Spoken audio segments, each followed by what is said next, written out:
நன்றி நன்றி. மீட்டு போட்டு ஐயா மன்னர் அண்ணா மன்னன் ஐயா தொடங்கிக்கலாம். மகிழ்ச்சி.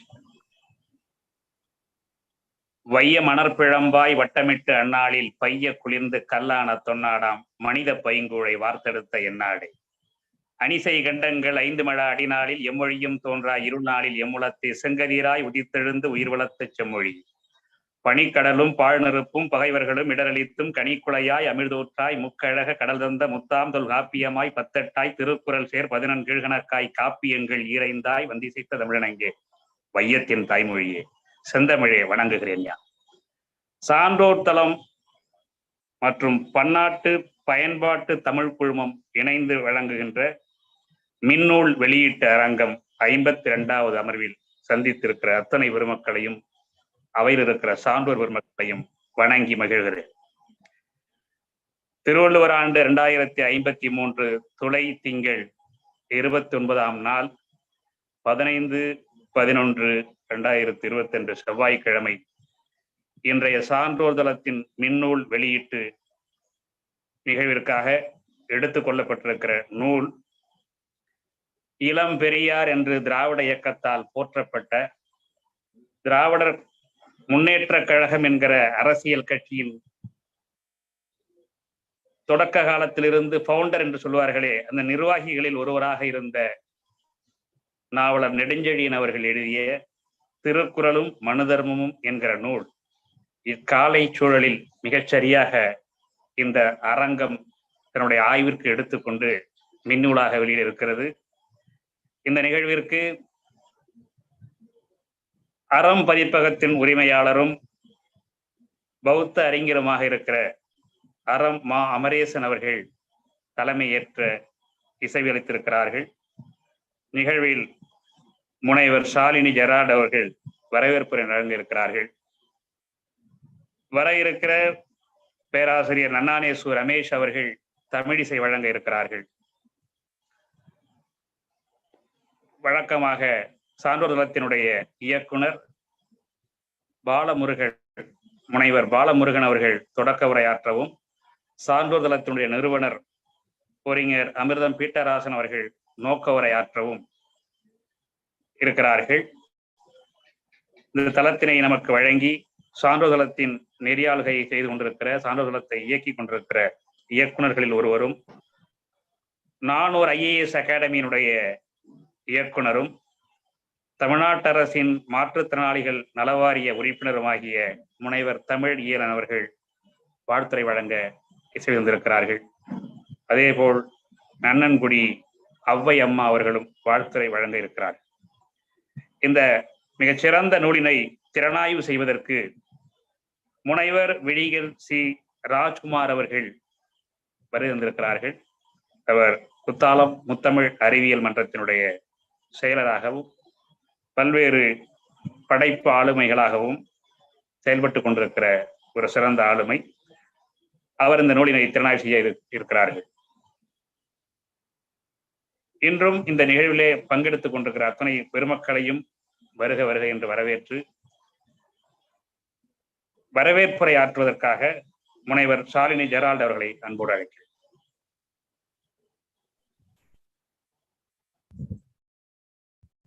எங்கள் வாழ்வும் எங்கள் வளமும் மங்காத தமிழ் என்று சங்கை முழங்கு. சான்றோர் தளம் மற்றும் பன்னாட்டு பயன்பாட்டு தமிழ் குழுமம் இணைந்து நடத்தும் மின்னூல் வெளியீட்டு அரங்கத்திற்கு வருகை தந்திருக்கின்ற யாவரையும் வணங்கி என்னுடைய வரவேற்புரையை உங்கள் முன் நான் அளிக்கிறேன். இந்த நாளிலே நாம் வரவேற்புரை நம்முடைய நிகழ்விலே நாம் திறனாய்வு செய்ய இருக்கின்ற மற்றும் வெளியிடப்பட இருக்கின்ற நூல் நாவலர் நெடுஞ்செழியன் ஐயா அவர்கள் எழுதிய திருக்குறளும் மனுதர்மமும் என்றதான அந்த புத்தகத்தை நாம் இன்றைக்கு பார்க்க இருக்கிறோம். அந்த புத்தகத்தை நம் மத்தியிலே திறனாய்வு செய்வதற்கு எழுச்சி முரசு விழிகள் சி ராஜ்குமார் அவர்கள் செயலர் முத்தமிழ் அறிவியல் மன்றம் அவர்கள் வந்திருக்கிறார்கள். ஐயா அவர்களை வருக வருக என அன்போடு வரவேற்கின்றேன். இந்த நிகழ்வை தலைமையேற்று நடத்துவதற்கு பௌத்த அறிஞர் மற்றும் அறம் பதிப்பகத்தின் உரிமையாளர் அறம் மா அமரேசன் அவர்களையும் வருக வருக என அன்போடு வரவேற்கின்றேன். இந்த நிகழ்வை நல்லதொரு இசையை தந்து துவங்க இருக்கின்ற நன்னானே ரமேஷ் அவர்களையும் வருக வருக என அன்போடு வரவேற்கின்றேன். தொடக்க உரை வழங்கி இந்த நிகழ்வினுடைய இந்த சான்றோர் தளத்தினுடைய பொறியியல் அறிஞராக இருக்கின்ற முனைவர் பாலமுருகன் ஐயா அவர்களையும் வருக வருக என அன்போடு வரவேற்கின்றேன். மற்றும் நோக்க உரை வழங்க இருக்கின்ற மரியாதைக்குரிய ஐயா அமிர்தம் பீட்டராசன் ஐயா அவர்களையும் வருக வருக என அன்போடு வரவேற்கின்றேன். இந்த நாளிலே வாழ்த்துரை வழங்க இருக்கின்ற இணையத்தேனி தமிழேலன் ஐயா அவர்களையும் கவிஞர் நன்னன்குடி அவ்வை அம்மா அவர்களையும் வருக வருக என அன்போடு வரவேற்கின்றேன். மேலும் இந்த நிகழ்வை நெறியாளுகை செய்வதற்கு நம்முடைய முனைவர் சகோதரர் வெற்றி நிலவன் ஐயா அவர்களையும் வருக வருக என அன்போடு வரவேற்கின்றேன். மேலும் கலந்துரையாடுவோம் குழுவில் இருந்து தொடர்ந்து இந்த நிகழ்ச்சியிலே பங்கேற்க மிக ஆவலோடு வந்து இணைந்திருக்கின்ற அனைத்து சான்றோர்களையும் அன்போடு வருக வருக என வரவேற்கின்றேன். நிறைவாக கருத்து பகிர்விலே பங்கெடுக்கவும் இந்த நிகழ்விலே கலந்து கொண்டு இந்த புத்தகத்தை குறித்ததான கருத்துக்களை தெரிந்து கொள்ள மிக ஆவலோடு இணைந்திருக்கின்ற அனைத்து அன்பர்களையும் வருக வருக என அன்போடு வரவேற்று என்னுடைய வரவேற்புரையை நிறைவு செய்கிறேன். நன்றி. மகிழ்ச்சி.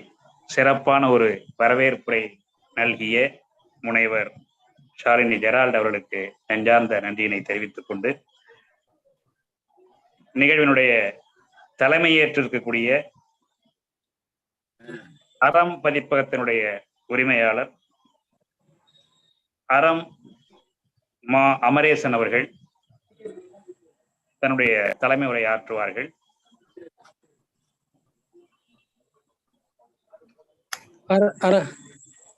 அரங்கத்தில் அமைந்திருக்கிற அத்துணை சான்றோர்களுக்கும் என்னுடைய இனிய மாலை நேர வணக்கத்தை தெரிவித்துக் கொள்கிறேன். இந்த கூட்டம் சென்ற வாரம் செவ்வாய்க்கிழமை நடக்கிற கூட்டம் தீபாவளிக்கு பிற்பாடு இப்ப நடக்குது. இதுக்கு பெரும் முயற்சி எடுத்த மன்னருக்கும் பீட்டர் கண்ணனுக்கும் மிக்க நன்றி. அதுலயும் காலத்திற்கு ஏற்றாற் போல மனுவை எடுத்துக்கொண்டதுல மிக்க மகிழ்ச்சி. மனு குறித்து பேசும்போது மனு குறித்து சொல்லும்போது பெரும்பான்மையான அறிஞர்களும் புரட்சியாளர் அம்பேத்கரும் சொல்லுகின்ற ஒரு கருத்து வேதங்களில 2 கருத்தை இடைச்சொற்கள் சொல்றாங்க. ஒண்ணு புருஷ சூக்தம், ருக்வேதத்தினுடைய 67வது பாடலா இருக்கிற புருஷ சூக்தத்தை ஒரு இடைச்சொற்கள் சொல்றாங்க. ஏன்னா அதுக்கு அந்த பாடல்ல மட்டும்தான் பிறப்பின் அடிப்படையில பாகுபாடு இருக்குது அப்படின்ற ஒரு கருத்துக்களை எடுக்கிறாங்க. அந்த புருஷ சூக்தத்தை அடியொற்றி வருகின்ற மனுவிலையும் ஒரு இடைச்சொற்கள் தான் சொல்றாங்க. இப்ப இந்த இடைச்சொற்கள் தான் இந்தியாவை ஆண்டு கொண்டிருக்கிறது. 2500 ஆண்டு காலமாக இந்த இடைச்சொற்கள் தான் இந்தியாவை ஆண்டு கொண்டிருக்கிறது. இந்திய அரசு எல்லாமே இந்திய தேசியத்தினுடைய எழுதப்படாத சட்டங்களா இந்த இடைச்சொற்கள் தான் இருக்குது. இந்த இடைச்சொற்களை இந்த மனுவை முதலா எழுத்து வடிவத்துல ஒரு சட்ட புத்தகமா அங்கீகாரம் பண்ணது கும்பகோணத்திலிருந்து வட இந்தியாவில் பயணம் செய்து கும்பகோண தமிழரான விஷ்ணுகுப்தர் என்கின்ற சாணக்கியர் கௌடல்யர் இவருடைய அர்த்த சாஸ்திரம் தான் முதல்ல அதை எழுத்து ஆவணமா உருவாக்குறது. அதுக்கு பிற்பாடு அதை ஒற்றி நிறைய ஆவணங்கள் மனுவை குறித்து எழுதுகின்றன, பேசுகின்றன, எல்லாம் பண்ணுது. அந்த வகையில நாவலர் நடமாடும் பல்கலைக்கழகம் என்று போற்றப்படுகின்ற நாவலர் நெடுஞ்செழியன் அவர்களும் திருக்குறள்ல இந்த மாதிரியான மனு நீதிக்கு கருத்துக்கள் எடுத்து கையாளப்பட்டிருக்கிறது அப்படின்றத அவர் எடுத்து சொல்றாரு. இந்த அளவில் நான் என்னுடைய உரையை நிறுத்தி கொண்டு உங்களை போலவே மற்ற எல்லார்களுடைய ஆய்வாளர்களுடைய உரையையும் கேட்டுக்கொண்டு குறிப்பா வெற்றி நிலவனுடைய நிகழ்ச்சி தொகுப்பையும் கேட்பதற்கு நான் ரொம்ப ஆவலா இருக்கிறேன். பின்னாடி நேரம் இருக்கும் பட்சத்தில் நான் பின்னாடி என்னுடைய கருத்தை நான் சொல்றேன். இந்த அளவில் என் வாய்ப்புக்கு நன்றி கூறி விடைபெறுகிறேன். நன்றி, வணக்கம். அறம் அமரேசன் அவர்கள் மிக கூர்மையாக அறம் போல இல்லாம அறத்தை போல கூர்மையாக தன்னுடைய உரையை சுருக்கி வழங்கியிருக்கிறார்கள்.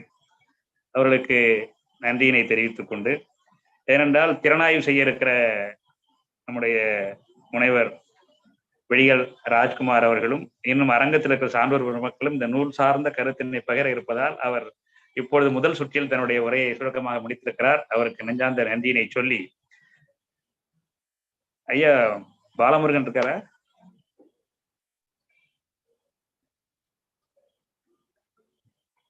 சரி.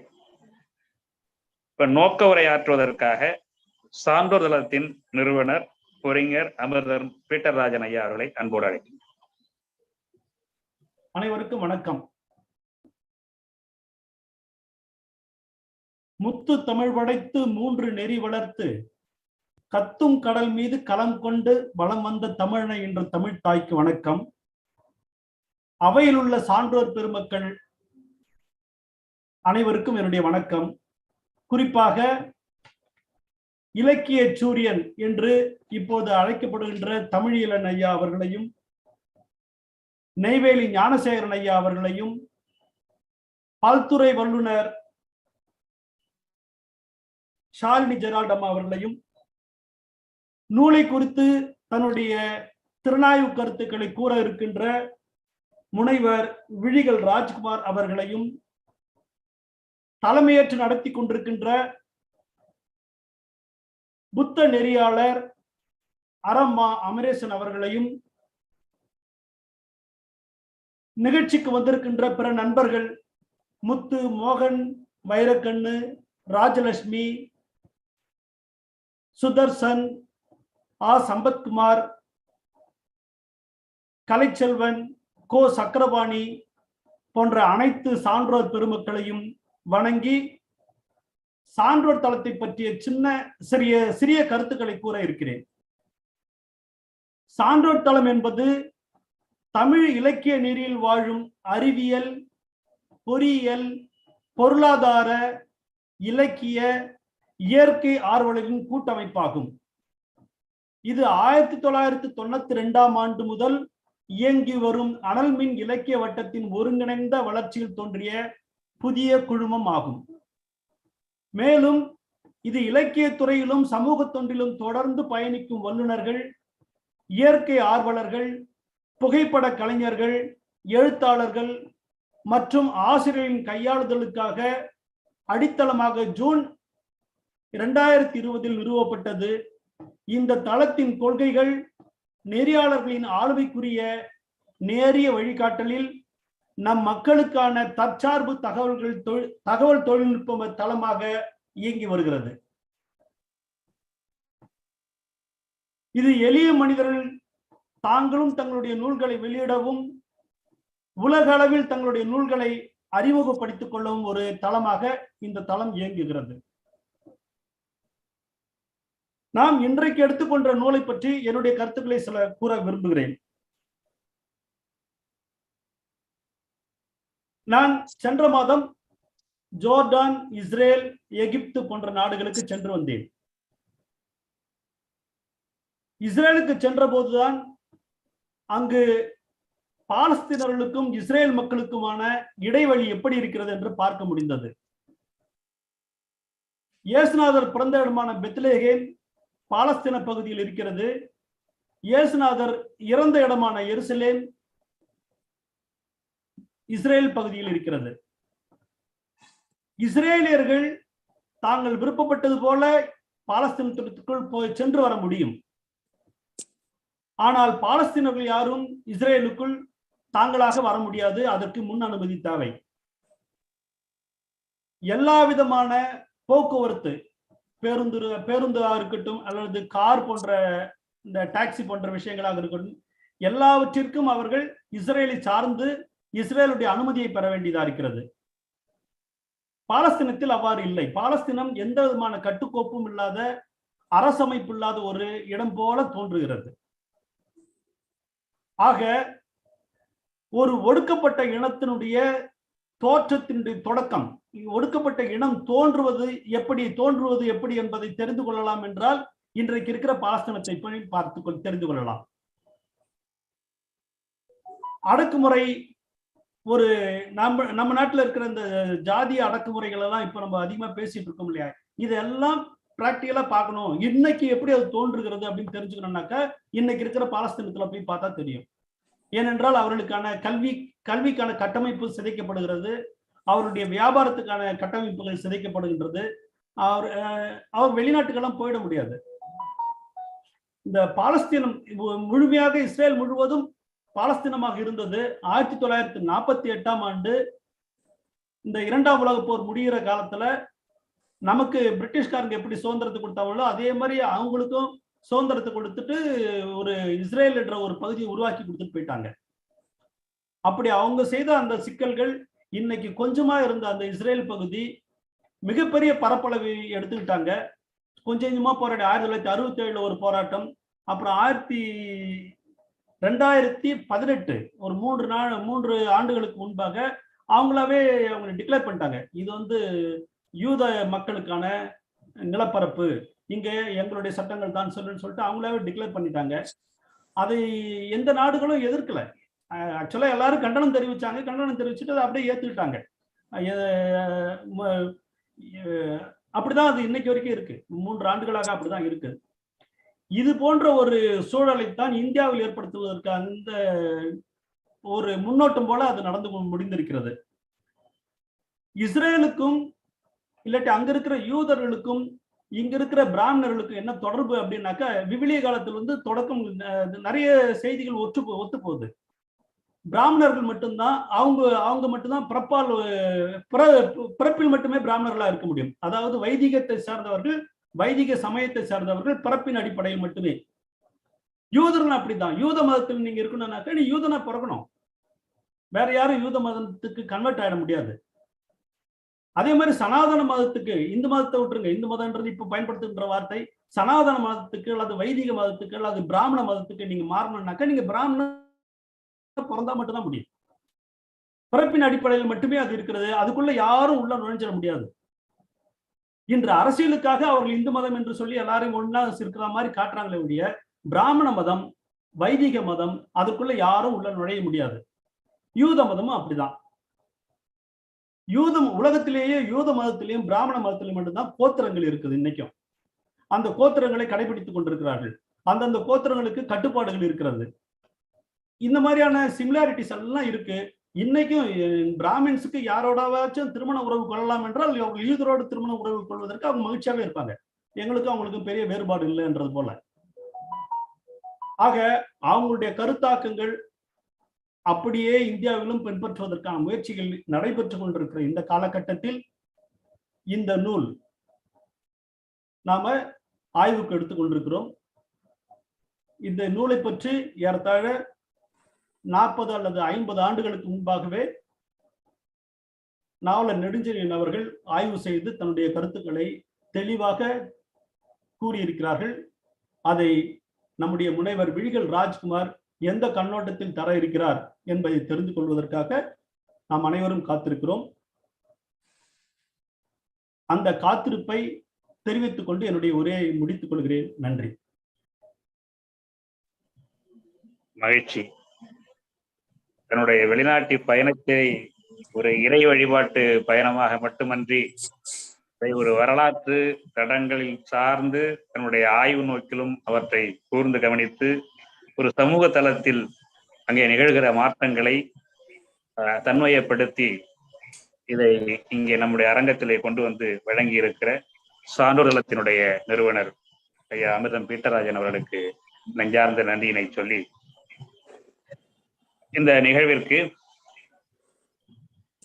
வாழ்த்துரை வழங்குவதற்காக தமிழ்நாட்டு அரசினுடைய மாற்றுத்திறனாளிகள் நல வாரிய உறுப்பினர், நானூர் IAS அகாடமியுடைய இயக்குனர் முனைவர் தமிழ் ஈழன் ஐயா அவர்களை அன்போடு அழைக்கின்றனர்.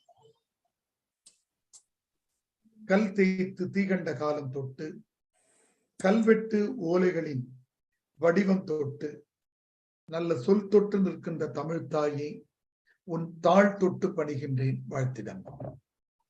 அன்பிற்குரிய நண்பர்களே, சான்றோர் தளம் இன்று ஒரு முதன்மையான தலை.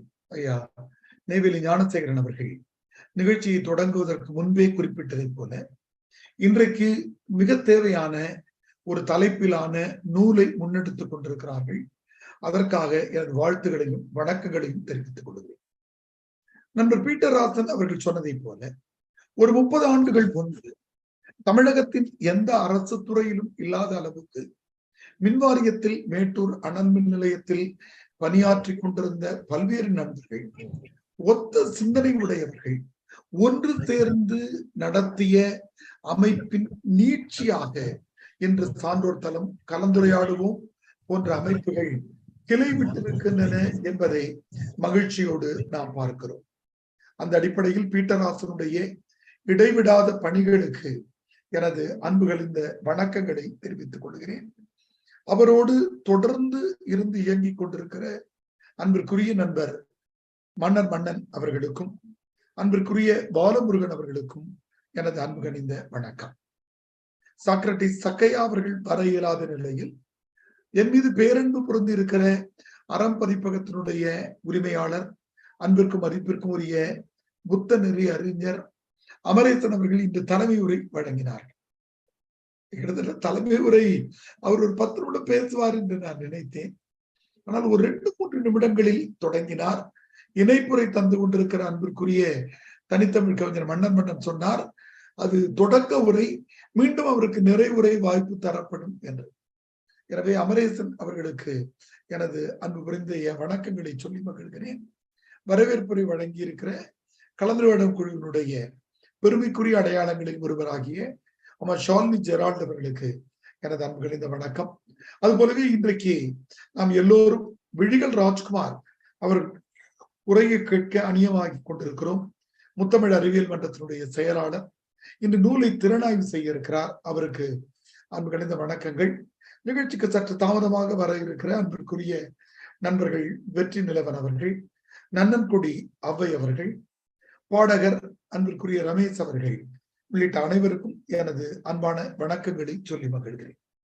அதுபோலவே இந்த நூல் குறித்து பேசுகிறோம் என்ற தலைப்பை குறித்து தெரிந்தவுடனே பேரார்வத்தோடு வந்திருக்கிற அன்பிற்குரிய கலைச்செல்வன் கருணாநிதி அவர்கள், தமிழ் மாமணி வாமுசே திருவள்ளுவர் அவர்கள், கேஜிஆர் அவர்கள், அன்பிற்குரிய இளங்கோவன் கலைச்செல்வன் அவர்கள், சேகர் மோகனா அவர்கள், திருக்குறள் தங்கவேலனார் அவர்கள், சென்னை நலத்தகவல் ராசு அவர்கள், சுதர்சன் அவர்கள், கலந்துரையாடல் குழுவினுடைய புரவலர் ஐயா சம்பத்குமார் அவர்கள், அமெரிக்காவிலிருந்து இணைந்திருக்கிற மோகன் வைரக்கண்ணன் அவர்கள், முத்து அவர்கள், ராஜலட்சுமி அவர்கள் அனைவருக்கும் அன்புகள் இந்த வணக்கங்களை சொல்லுகிறேன். எனது இந்த வாழ்த்துறை 7-8 நிமிடங்கள் அமையும் என்கிற செய்தியோடு எனது உரையை தொடங்குகிறேன்.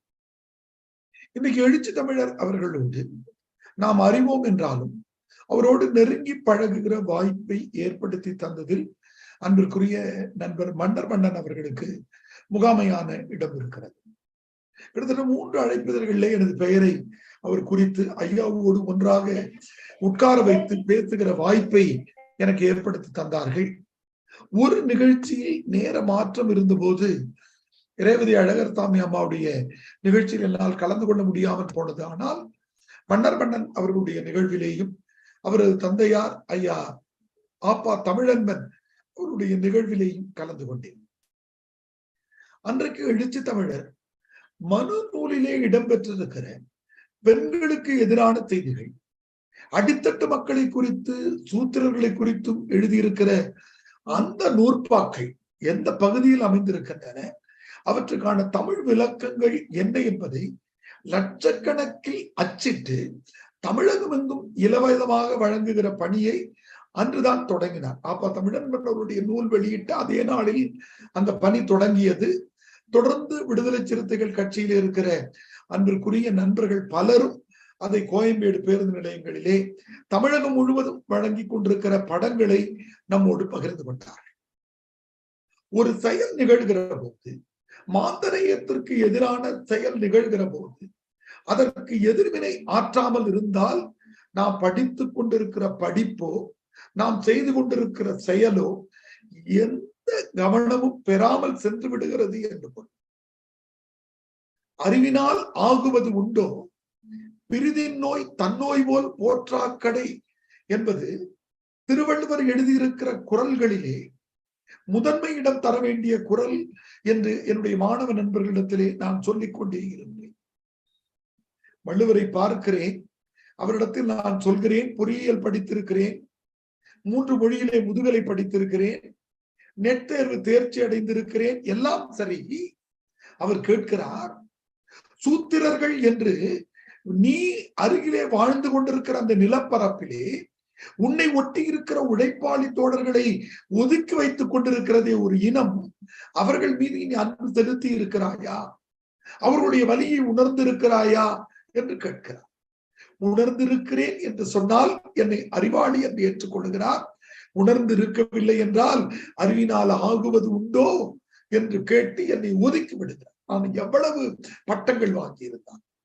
இன்றைக்கு பொதுநிலை அறிவு சமூகம் எப்படி இருக்கிறது என்றால் கம்ஃபோர்ட் ஜோன் என்று சொல்லுகிற எங்களுக்கு பாதுகாப்பான வாழ்க்கையை வாழ்ந்துவிட்டு போவதிலே கவனமாக இருக்கிறார். தாங்கள் சம்பாதிப்பது, பொருள் ஈட்டுவது, வீடு கட்டுவது, பிள்ளைகளுக்கு திருமணம் செய்து வைப்பது, இது மட்டும்தான் வாழ்க்கையா என்றால் அது வாழ்க்கை இல்லை. எங்கே அடித்தட்டு மக்களுக்கு எதிரான நிகழ்வுகள் நடக்கின்றனவோ அவற்றுக்கு எதிர்வினை ஆற்றாமல் நான் எனது வாழ்க்கையை முடித்துக் கொள்ளுகிறேன் என்றால் எனது பேரன் தலைமுறை என்னை பார்த்து திட்டும். நண்பர்கள், என்னை அறிந்திருப்பீர்கள், டிஎன்பிஎஸ்சியிலே நடக்கிற ஊழலை எதிர்த்து கூட நான் உண்ணாவிரதத்தில் உட்கார்ந்திருக்கோம். நான் சொல்ல அரங்கத்தில் இருக்கிற VS ராஜ் உள்ளிட்ட அயட்டட் என்ற அமைப்பை சார்ந்த நண்பர்கள் போய் உட்கார்ந்தோம். அப்ப கேட்டாங்க, உங்க பண்போம் இல்லையோ டிஎன்பிஎஸ்சி தேர்வு எழுத போறாங்களா? எழுதுகிறார்கள், எழுதுவது இல்லை என்பதல்ல. எனது அன்பிற்குரிய கலைமாமணி ஏர்வாடியார் அவர்கள் அந்த உண்ணாவிரத போராட்டத்துக்கு வந்திருந்தாங்க. 7ஆம் ஆண்டு ஒரு பாட்டு எழுதினேன். காணொலி பதிவாகி கொண்டிருப்பதால் சொல்லவில்லை. ஒரு அரசியல் தலைவர் என்னை கூட்டு மிரட்டார், என்னதான் நீ குறியீடா போட்டிருக்கிறியாண்டு. அதற்கு நாங்கள் அச்சப்படவில்லை. ஒரு செயலை எதிர்வினை ஆற்றவில்லை என்றால் நான் படித்திருக்கிற படிப்பு எதற்காக பயன்படுகிறது என்று பார்க்க. இன்றைக்கு நாவலர் எதிர்வினையை ஆற்றியிருக்கிறார் என்பதை பெருமை பொங்க இந்த அரங்கம் பதிவு செய்யும். ஏன் நாவலர் பதிவு செய்கிறார்? மனுநீதியும் திருக்குறளும் ஒன்று அல்ல. இன்றைக்கு தமிழகத்தின் ஆளுநராக இருக்கிற ரவி கருப்பையா அவர்கள், அன்பிற்கும் மதிப்பிற்கும் உரிய தமிழ் சான்றோர், கருப்பையா எந்த சொற்களை பயன்படுத்த வேண்டுமோ அதையெல்லாம் சொல்லிட்டார். அவற்றை எல்லாம் நாங்கள் வழிபடுகிறோம். நான் மட்டுமல்ல, இந்த தளத்தில் இருக்கிற எல்லோரும் வழிபடுகிறோம். உனக்கு கொடுக்கப்பட்டிருக்கிற வேலை ஒரு தபால்காரனுடைய வேலை. ஒன்றிய அரசிலிருந்து கிடைக்கிற அஞ்சல்களை வாங்கி இங்க தமிழக அரசுக்கு அனுப்பணும். தமிழக அரசுல கிடைக்கிற அஞ்சலை வாங்கி நீ அனுப்ப. நீ என்ன பண்ணுகிற? திருக்குறளுக்கு மதச்சாயம் பூத்திவிட முடியுமா என்று முயற்சி செய்கிறார். எப்படிப்பட்ட நூலுக்கு? பிறப்புக்கும் எல்லா உயிர்க்கும் என்று சொல்லுகிற நூலை மனிதர்களை 4 கூறுகளாக 5 கூறுகளாக, அருமைக்குரிய நண்பர் பீட்டராசன் சொன்ன மாதிரி உளவியலாக பிரித்து வைக்கிற நூலை கொண்டு போய் நீ திருக்குறளோடு ஒப்பிடுகிறார். திருக்குறளுக்கு திருவள்ளுவருக்கு காவி அணிவிக்கிறார். தமிழ் படித்திருக்கிற, சின்ன வயதிலிருந்தே படித்துக் கொண்டிருக்கிற இந்த மண்ணிற்குரிய, இந்த மரபிற்குரிய கரிகார சோழனுடைய மரபு அணுக்களை சுமந்து கொண்டிருக்கிற திருவள்ளுவரை, அவை பிராட்டியை, வெண்ணிக்கோயத்தியை, நச்சல்லையாரை, நப்பத்தலையாரை, எல்லோரையும் மரபு அணுக்களை சுமந்து கொண்டிருக்கிற நாங்கள் எதிர்வினை ஆற்றாமல் இருந்தால் எப்படி இருக்கும்? அதுவும் வள்ளுவர் என்ன சொல்லுகிறார்? பிறப்புக்கும் எல்லா உயிர்க்கும் என்று. நண்பர்களை, வள்ளுவருடைய சொல்லாடல் மிகுந்த ஆழமானது. பிறப்புக்கும் எல்லா மனிதருக்கும் என்று சொல்லவில்லை. மனிதர்களிடத்திலே வேறுபாடு காட்டுகிற உன்னுடைய நூல் ஒரு நூலா? 2000 ஆண்டுகளுக்கு முன்னால் உலக உருண்டையின் உயரத்திலே உச்சியிலே நின்று கொண்டு வள்ளுவர் கூவியிருக்கிறார், பிறப்புக்கும் எல்லா உயிர்க்கும் என்று சொல்கிறார். மனிதர்கள் மட்டும் சமமானவர்கள் அல்ல. இந்த உலகத்திலே வாழ்ந்து கொண்டிருக்கிற விலங்குகளும், பறவைகளும், தாவரங்களும், புழுக்களும், பூச்சிகளும் நான் உயிர்நேயத்தோடு சமமாக மதிக்க வேண்டியவை என்று சொன்ன திருக்குறள் எங்கே இருக்கிறது? தலையில் இருந்து பிறந்தான், தோளில் இருந்து பிறந்தான், இடுப்பில் இருந்து பிறந்தான், காலில் இருந்து பிறந்தான் என்ற அறிவியலுக்கு எதிராக கதை விட்டு மாந்தநேயத்தை குலைத்துக் கொண்டிருக்கிற உனது நூல் இங்கே இருக்கிறது. அதைத்தான் நாவலர் நெடுஞ்செழியன் காட்சிப்படுத்தி இருக்கிறார், செய்திகளாக சொல்லுகிறார். நம்முடைய குடும்ப விளக்கிலே பாவேந்தர் ஒரு அழகான ஆய்வை ரொம்ப எளிமையா கடத்தி விட்டு போயிருக்கு. குடும்ப விளக்குல மக்கள் பேர் ஒரு பகுதி இருக்கும். நான் சில மேடைகளில் சொல்லி இருந்தேன், கேட்டிருந்த நண்பர்களாக இருந்தால் மீண்டும் கேட்கலாம். அமிழ்தமேனு ஒரு குட்டி குழந்தை திருக்குறள் புத்தகத்தை கொண்டு அப்படி போட்டுட்டு, திருக்குறளில் கோயில் இருக்குதாப்பா அப்படின்னு கேட்கும். அவங்க அப்பாவாக இருக்கிற வேடப்பன் சொல்லுவா, இல்லப்பா குறள்ல கோயில் இல்லை. கூட இருக்கிற நாடிமுத்து என்கிற துணை பாத்திரம், ஐயோ குறள் திருவள்ளுவரே கோயில சொல்லலையா? நல்ல வேலை, நான் தில்லை கோயிலுக்கு போறதுக்காக தான் உங்களுக்கு 10 ரூபாய் கடன் வாங்கினேன். 42, 44 எழுதப்பட்ட புத்தகம் 1942. எனக்கு நல்ல வேலை செலவில்லாம போச்சு. வள்ளுவரே சொல்லாத கோயிலுக்கு நான் கேட்போம். அதைத்தான் நாவலர் ஒப்பீடு செய்திருப்பார். தம்பி ராஜ்குமார் அவர்கள் எடுத்துக்கொண்டு வர போகிறார். கோயிலையே சொல்லாத, உரு வழிபாட்டையே சொல்லாத, சடங்கு ஆச்சாரங்களை எதிர்த்திருக்கிற திருக்குறள் எங்கே? சடங்குகளை போற்றிக் கொண்டு, உருவ வழிபாட்டை சுமந்து கொண்டு, கருவறைகளை புகுந்து கொண்டு, அந்த கட்டிடம் கட்டிய, அந்த மின்பொருட்களை வடிவமைத்து கொடுத்த உழைப்பாளி தோழனை தீண்டாதவன் என்று சொல்லுகிற நீ, அதுதான் நமக்கு வழித்தலும் மீட்டலும் வேண்டாம், உலகம் படித்தது ஒழித்து விடும் என்று சடங்காச்சாரங்களுக்கு எதிராக குரல் கொடுத்திருக்கிற வள்ளுவன் எங்கே என்று பார்க்க நண்பர்களே, புலனக்குழுவிலே உங்களை பலர் குழப்பிக் கொண்டிருக்கக்கூடும். இந்திரனை குறித்து திருவள்ளுவர் சொல்லி இருக்கிறார். என்ன சொல்லுகிறார்? கேவலமாக சொல்லுகிறார். ஐந்தவித்தான் ஆற்றல் அகல் விசும்புளார் கோமார் இந்திரனே சாலும் கரி என்றால் என்ன பொருள்? ஐம்புலன்களை அடக்க தெரியாமல் நீ வாழ்க்கையை வாழ்வாய் என்று சொன்னால் இந்திரன் உனக்கு சாட்சியாக நின்று எச்சரித்துக் கொண்டிருக்கிறார். அகலியோடு அவன் தவறான தொடர்பு வைத்துக் கொண்டதால் அவன் அந்த முனிவனால் சபிக்கப்பட்டு அது சொல்லக்கூட முடியாது காணொலி. அதை கொண்டு கேவலமான எடுத்துக்காட்டை சொல்லி வள்ளுவர் கடவுளை திட்டுகிறார். நீ எது செஞ்சாலும் என் தலைவிதி சொல்லி ஏமாற்றிக் கொண்டிருக்கிறார். பேரறிஞர் அண்ணா அவர்கள் சொல்வார், இந்த விதி என்ற கோட்பாட்டை தூக்கி எறிந்து விட்டால் நமக்கு போராட்ட மனநிலை வரும். இங்க இருக்கிற அரங்கத்தில் இருக்கிற தம்மை மன்னன் விழிகள் ராஜ்குமார், பலரும் பீட்டராசன், எல்லோரும் இருக்கிறோம், போராடுகிறோம், இந்திக்கு எதிராக போராடுகிறோம். எங்களது ஊர்ல தொடக்க பள்ளி இருக்கிறது, உயர்நிலை பள்ளி வர வேண்டும் போராடுறோம். எங்க ஊர்ல குடிநீர் வசதி இல்ல வேண்டும் நினைக்கிறோம். எங்க ஊர்ல தண்ணீர் இல்ல, தண்ணீர் வடிகால் வாரியத்தை சரியா செயல்படுத்தணும்னு போராடுறோம். இல்லப்பா இதெல்லாம் என் விதி, என் தலை விதி, அவ்வளவுதான், நான் போன பிறவில செஞ்ச பாவம் இப்படின்னு நினைத்து கொண்டிருந்தால் நம்முடைய வாழ்க்கை என்ன? இப்படி விதி கோட்பாட்டை கொண்டு வந்து திணிக்கிற மனுநீதி எங்கே? தெய்வத்தால் ஆகாது எனினும் முயற்சிதன் மெய்வருத்த கூலி தரும் என்று முழங்கி இருக்கிற திருவள்ளுவரை சமமா வைக்க முடியுமா? 1000 மனுநீதிகளை கொண்டு வந்து வைத்தாலும் அது குப்பையிலே வெட்டி எறியப்பட வேண்டியது. வள்ளலார் சொல்லுகிறார் அல்லவா, சாதியிலே சொல்லுகிற இந்த நூல்களை எல்லாம் வெட்டி எறியும் சொன்னார். நிறைவாக ஒன்றை சொல்லி நிறைவு செய்கிறேன். நண்பர்களே, இன்பத்து பாலை கூட நீங்கள் ஆழ்ந்து படிக்க வேண்டும். பறந்தும் அதற்கு முன்பாக இன்பத்து பாலில் இருக்கிற குரல் சொல்லுகிறேன். வள்ளுவர் சொல்றாரு, நீ சொர்க்கன் நரகன் கதை விடுறியப்பா, அங்க இருக்குது இங்க இருக்குன்னு. அது என்னுடைய மனைவியின் தோள்களை விடவா உன்னுடைய சொர்க்கம் இன்பமானது? என்ன கேள்வி, என்ன கலக குரல் கேட்கிறார். தாம் வீழ்வார் மென்தோல் துயிலின் இனிது கொள் தாமரை கண்ணான் உலகு. என்னுடைய மனைவியின் தோள்களிலே நான் படுத்து உறங்கிக் கொண்டிருப்பதை விட உனது சொர்க்கம் மகிழ்ச்சியானதா என்று கேட்டிருக்கிற அந்த நூல் எங்கே? பெண்களை ஒதுக்கி வைத்துக் கொண்டிருக்கிற உங்களது மனுநீதி பொருத்தி பாருங்கள் என்று சொல்லி நிறைவாக, இறந்து உயிர் வாழ்தல் வேண்டின் பறந்து கெடுகை உலகு இயற்றியான் என்று இறைவனுக்கே சாபம் விட்டவன் எங்களது பாட்டன் திருவள்ளுவர். இந்த உலகத்திலே ஒரு பிச்சை எடுக்கிற நிலை இருக்கிறது என்று சொன்னால் அவன் இந்த உலகத்தை படைத்திருக்கிற இறைவன் தலை சுற்றி அழியட்டும், பைத்தியம் பிடித்து அழியட்டும் என்று சொன்னான். இறந்தும் உயிர் வாழ்தல் வேண்டின் பறந்து கெடுகை உலகு இயற்றியான் என்று எழுதிய திருக்குறளோடு மனுநீதியை நீங்கள் எப்படி ஒப்பிடுவீர்கள் என்று கேட்டு அதை குறித்து தான் எங்களது அறிவுத்துறையின் முன்னோடியாக இருக்கிற நாவலர் நெடுஞ்செழியன் அவர்கள் எழுதியிருக்கிறார்கள். எனவே அதை பேசுவோம். எழுச்சி தமிழர் என்று நூல் வடிவிலே கொண்டு சென்று கொண்டிருக்கிற அந்த பணிகளுக்கு இணைய வடிவிலே நாம் ஆக்கமும் ஊக்கமும் தருவோம் என்று சொல்லி மீண்டும் ஒருவர் இந்த நல்ல வாய்ப்புக்கு சான்றோர் தளத்தினுடைய நண்பர்களுக்கு நன்றியை சொல்லி, விழிகள் ராஜ்குமாருடைய திறனாய்வுரையை கேட்பதற்கு எனது செவிகளை தீட்டி கூர்மையாக்கி எனது வாழ்த்துறையை நிறைவு செய்கிறேன். நன்றி, மகிழ்ச்சி, வணக்கம். மகிழ்ச்சிங்க ஐயா. ஒரு இன்றைய சூழலில் மனு இங்கே செய்கின்ற ஆட்சியையும் மனுவுக்கு எதிரான கலகங்களையும் தனக்கே உரிய சான்றாண்மையோடு நிரல்படுத்தி இன்று அரசியல் தளத்தில் மனுவுக்கு எதிரான ஒரு மிகப்பெரிய தாக்கத்தை ஏற்படுத்தியிருக்கிற மனுவின் அந்த தொடர் தாக்குதலுக்கு எதிரான போராட்டத்தை முன்னெடுத்திருக்க எழுச்சி தமிழர் பற்றியும், திருக்குறள் பேசுகின்ற அறம் பற்றியும், மனு சொல்கின்ற அநீதி பற்றியும் மிக அழகாக ஒரு சிறப்பான ஒரு நம்முடைய தலைமை உரை வர வேண்டிய செய்திகளை எல்லாம் ஐயா தமிழ் ஈரன் அவர்கள் மிக சிறப்பாக வழங்கினார்கள். ஐயா அவர்களுக்கு நெஞ்சார்ந்த நன்றி. ஐயா, அம்மா நன்னன்குடி அம்மா வரல, என்ன வரல நினைக்கிறேன், தாமதமா வரேன் இருக்காங்க, அவங்க அம்மாவை வந்து பாத்துக்கிறாங்க.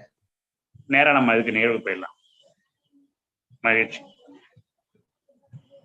இன்றைய சூழலில் மனு பற்றிய மிகப்பெரிய விவாதம், ஒரு எதிர் சிந்தனை தொடங்கப்பட்டிருக்கிறது. 2000 ஆண்டு கால ஆட்சிக்குள் ஆட்சி நடத்துகிற ஆரியத்திற்கு எதிரான ஒரு சாட்டை அடிதான் இன்று நடக்கின்ற கழக குரல்கள். இது 2000 ஆண்டுகளாகவும் இந்த கழக குரல் தொடர்ந்து கொண்டே இருக்கிறது.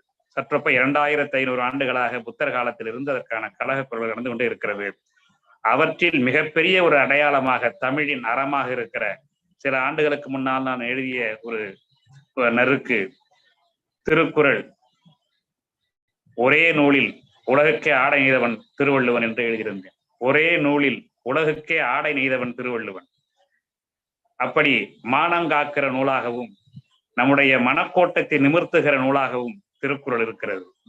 ஆனால் மனு என்பது அநீதியாக கருத்துக்களை தாங்கி இருக்கிறது என்பதை நம்முடைய சான்றோர்கள் பன்னெடுங்காலமாக நமக்கு வழங்கி வந்திருக்கிற சாட்சியாக இந்த நூல், நம்முடைய இளம் பெரியார் என்று போற்றப்பட்ட ஐயா நாவலர் நெடுஞ்செழியன் அவர்கள் திருக்குறளும் மனு தர்மமும் என்கிற நூலினை வழங்கியிருக்கிறார்கள்.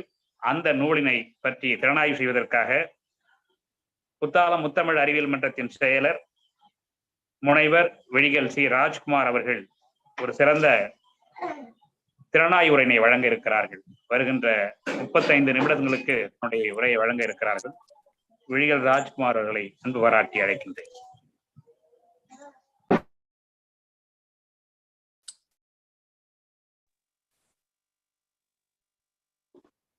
ஐயா வணக்கம். வணக்கம் ஐயா. ஐயா வணக்கம், கேக்குது, பேசலாம். மகிழ்ச்சிங்க, மகிழ்ச்சி. அனைவருக்கும் இனிய மாலை வணக்கம். என் முப்பாட்டன் இவன் மார்பட்டுவேன், அவன் முப்பாலைத்தான் நிதம் சோறாக்குவேன். ஒப்பேதும் இல்லாத தரம் நிறை மறை, இதை தப்பென்று சொல்பவன் பிறவியில் குறை. ஒப்பேதும் இல்லாத தரம் நிறை மறை, இதை தப்பென்று சொல்பவன் பிறவியில் குறை. ஆடு மாடு கடித்து அடுத்து மனிதம் கடிக்கும் அந்த கேடு நிறை மாந்தர் குணம் ஆத்தோல் போர்த்திய நடிக்கும். போதையிலே பாதை மாறி போகும் தமிழா, உன் போக்கிடமோ இனம் அடிக்கும் போதை தெளிவாய். குரலுக்கு பாதகம் கொதித்து எழுகுவோம், குரலுக்கு பாதகமாம் கொதித்து எழுகுவோம், நம் பாவேந்தன் வாள் பிடித்து பகையவே. என்னுடைய உரையை நான் தொடங்குகின்றேன். வணக்கத்திற்குரிய இந்த அவையிலே வீற்றிருக்கக்கூடிய தமிழ் சான்றோர் பெருமக்களை, உள்ளபடியே இந்த அவையிலே நான் பேசுவதற்கு எனக்கு உள்ளபடியாக அச்சமாக இருக்கிறது, ஒரு நடுக்கமாக இருக்கிறது. ஏனென்று சொன்னால் அத்தகைய அறிவு சார்ந்த பெருமக்கள் இருக்கின்ற இந்த அவையிலே என்னுடைய உரை எந்த அளவிற்கான ஈர்ப்பை பெறப்போகிறது என்ற ஒரு எண்ணத்தை ஏற்படுத்துகின்ற அளவிற்கு பேசிய பெருமக்கள் அந்த அளவுக்கு பேசியிருக்கிறார்கள். வணக்கத்திற்குரிய இந்த நிகழ்ச்சியினுடைய தொகுப்பாளராக இருக்கின்ற பாவலர் மன்னர் மனம் ஐயா அவர்கள் பேசுகின்ற பொழுது, நம்முடைய இணையத்தினி ஐயா தமிழீரன் அவர்களுடைய உரை குறித்து பேசுகின்ற போது ஒரு தலைமை உரைக்குரிய சால்போடு இருந்தது என்று சொன்னார். அது தலைமை உரைக்கான சால்பு மட்டுமல்ல, சற்றேறக்குறைய இந்த நூலுக்கான திறனாய் உரையாகவே இந்த நூல் அமைந்திருக்கிறது என்பதுதான் உண்மை. நான் எது குறித்தெல்லாம் சொல்வதற்காக ஒரு வரையறை செய்திருந்தனோ அது குறித்தெல்லாம் ஐயா அவர்கள் அருமையான ஒரு முன்னோட்டத்தை இங்கு தந்திருக்கிறார்கள். அன்பிற்குரியவர்களே, இன்றைக்கு நம்முடைய தமிழ் சமூகம் சென்று கொண்டிருக்கின்ற இந்த சூழலில் இந்த தலைப்பு சார்ந்து சிந்திக்க வேண்டியது என்பதும் கூட நமக்கு மிக காலத்தினுடைய கட்டாயமாக இருக்கிறது. சற்றேறக்குறைய இந்த நூலை அடியொற்றியே எழுதப்பட்டிருக்கின்ற பாவலர் ஐயா தமிழன்பன் அவர்கள் இயற்றிய சமூக நீதி சமூகனுடைய என்ற நூல் குறித்து நாம் சென்ற வாரங்களிலே சிந்தித்திருக்கின்றோம்.